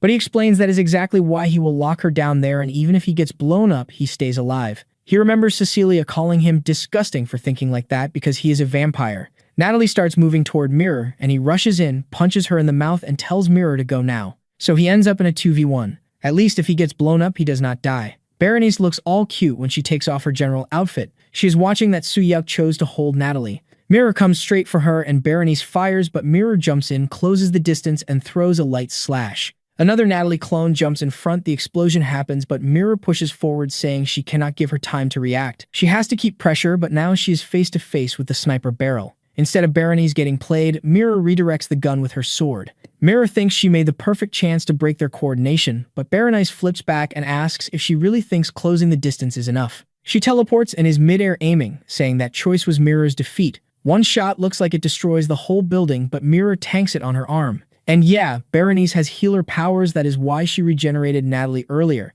She is taking Mirror seriously, saying this bishop is not weak. If it were not for Ayaka's seal, that last attack would have taken her head off. But with her and Natalie working together, they can handle it. She tells Natalie to regroup and Natalie is hiding behind a wall, regenerating all twisted. She asks what is going on. When they look back, Natalie is on the ground and the main guy is standing there with just his ribs showing. He tells Mirror he already said he is a dead man. He does not care if he is human or vampire, he is there for revenge. His eye shifts into that black look. We see flashbacks of Anna talking to him, Cecilia trashing him, two Natalies coming at him. He grabs them by the neck, slams both into the wall. He is smiling. He lost control. He even takes a direct hit of dark balls. On the earpiece, Mirror tells him he does not need to act like that. Everyone had already pulled back. He blacked out and does not even know what happened. Mirror apologizes, saying again he had to be pushed to that limit. He tries to talk about the operation being his idea, but he collapses. I really want to know what happened. Mirror tells him to recover fast because they need to get out, but there is an explosion happening nearby. Looks like those two retreated, but Cecilia is not doing so great. The artist is on his cutest day. In that building right next door, it is flames everywhere and Abigail is having the time of her life, saying she finally feels alive. Cecilia stares her down, then jumps as a bunch of spears shoot up from the ground and she fires another barrage of blue flames, melting Abigail's spears. The fight keeps going and it looks like Cecilia got countered with a really clean cut. Abigail is not doing great either. She is smashed into the wall, saying she is not weak at all. She never gets close enough to the puddles and she can still attack from far away. She wants to see it though, she dodges it. Damn, she throws out a Tokyo Ghoul kind of move with a bunch of blood tentacles slamming the ground and Cecilia realizes it is getting harder and harder to get close. She tries to create distance, but she falls into a tight trap. Blood comes up from under the ground and Abigail celebrates, saying the bishop dropped her guard too much. Now her blood is going to be drunk as spoils of war. Then Mirror comes slicing through everything and tells Cecilia she is here. Abigail is instantly confused. Why is that long sword woman here? Where are Berenice and Natalie? Then she sees the stomp and that pitch black eye and she already knows it is Soo-hyuk. How is this guy walking around with the reverse eye activated? Mirror tells Abigail she made a promise to the friend Abigail killed and she's going to show that bastard what happens to anyone who messes with the bishops. Abigail says she does not remember failures. Cecilia still wants in even after getting wrecked. Now it is about to be 3 against 1. Or maybe not, because Abigail says they are not the only ones with allies. The vampire gang she created shows up and she asks if they really think they are getting out alive. Mirror asks how they already made so many vampires. Cecilia tells her not to freak out, they are weak, just like the ones they saw before. Then all of them suddenly start getting killed by Abigail herself. Everyone is confused, but the protagonist warns them to be careful. Abigail created a vampire blood territory around her, and she says in a battlefield soaked in blood, she is unbeatable. Mirror extends her sword and says she does not know what kind of ability this is, but she just has to erase the blood. Her attack hits a giant flying blood bubble. Worse than that, it does not even scratch it, and the power spreads across the whole city, making a square of blood. Inside that zone, her energy is infinite. As long as she is alive, the ability does not disappear. So today, they are fighting to the death. Every time it is Cecilia, the artist gets serious. I am calling it right now. I dare him to draw a cute Cecilia for us. No idea how much time passes, but Mirror is going off, saying it does not matter how much she attacks, this stuff does not stop. She dodges again, thinking she wants to help Cecilia, but the situation is brutal. The protagonist is completely pinned down with all kinds of things coming at him, but Mirror rushes in and saves the kid as he is falling on his own. She asks if he is okay and he cannot move. He thanks her while realizing how hard it is to fight while keeping the reverse eye up when he is this exhausted. At this pace, another attack comes and Mirror has to block everything again. She is thinking she has to protect him while begging Cecilia to hold on because Cecilia is getting hammered by Abigail and Abigail is yelling, asking where her strength went, what happened. Cecilia looks down and sees she barely has anywhere to step. She has to use flames to boost herself upward. She winds up a flame punch and says that bastard is not getting away. But she's getting attacked from every direction and she has to retreat again. She cannot even touch the ground and attacks keep coming from the ceiling and the sides non-stop. If she focuses too much on dodging, she cannot attack, and again, Abigail comes from above with 2 spears asking what she thinks she is doing. Cecilia takes a double whip strike and gets blasted into the ground. She is down there trying to defend herself and she cannot do anything. Mirror asks if she is okay and she says yes. The important thing is they need a way to deal with that ability. The whole battlefield is inside that woman's range. Mirror says sunrise is not far, the problem is surviving until then. The protagonist notices his friend is exhausted from having to cover and Cecilia is hitting her limit from fighting alone. He calls to them and says enough, he will draw Abigail's attention and distract her while they run. Mirror says that makes no sense, how is he going to stop her? He says he cannot die anyway, he will buy time and that is what matters.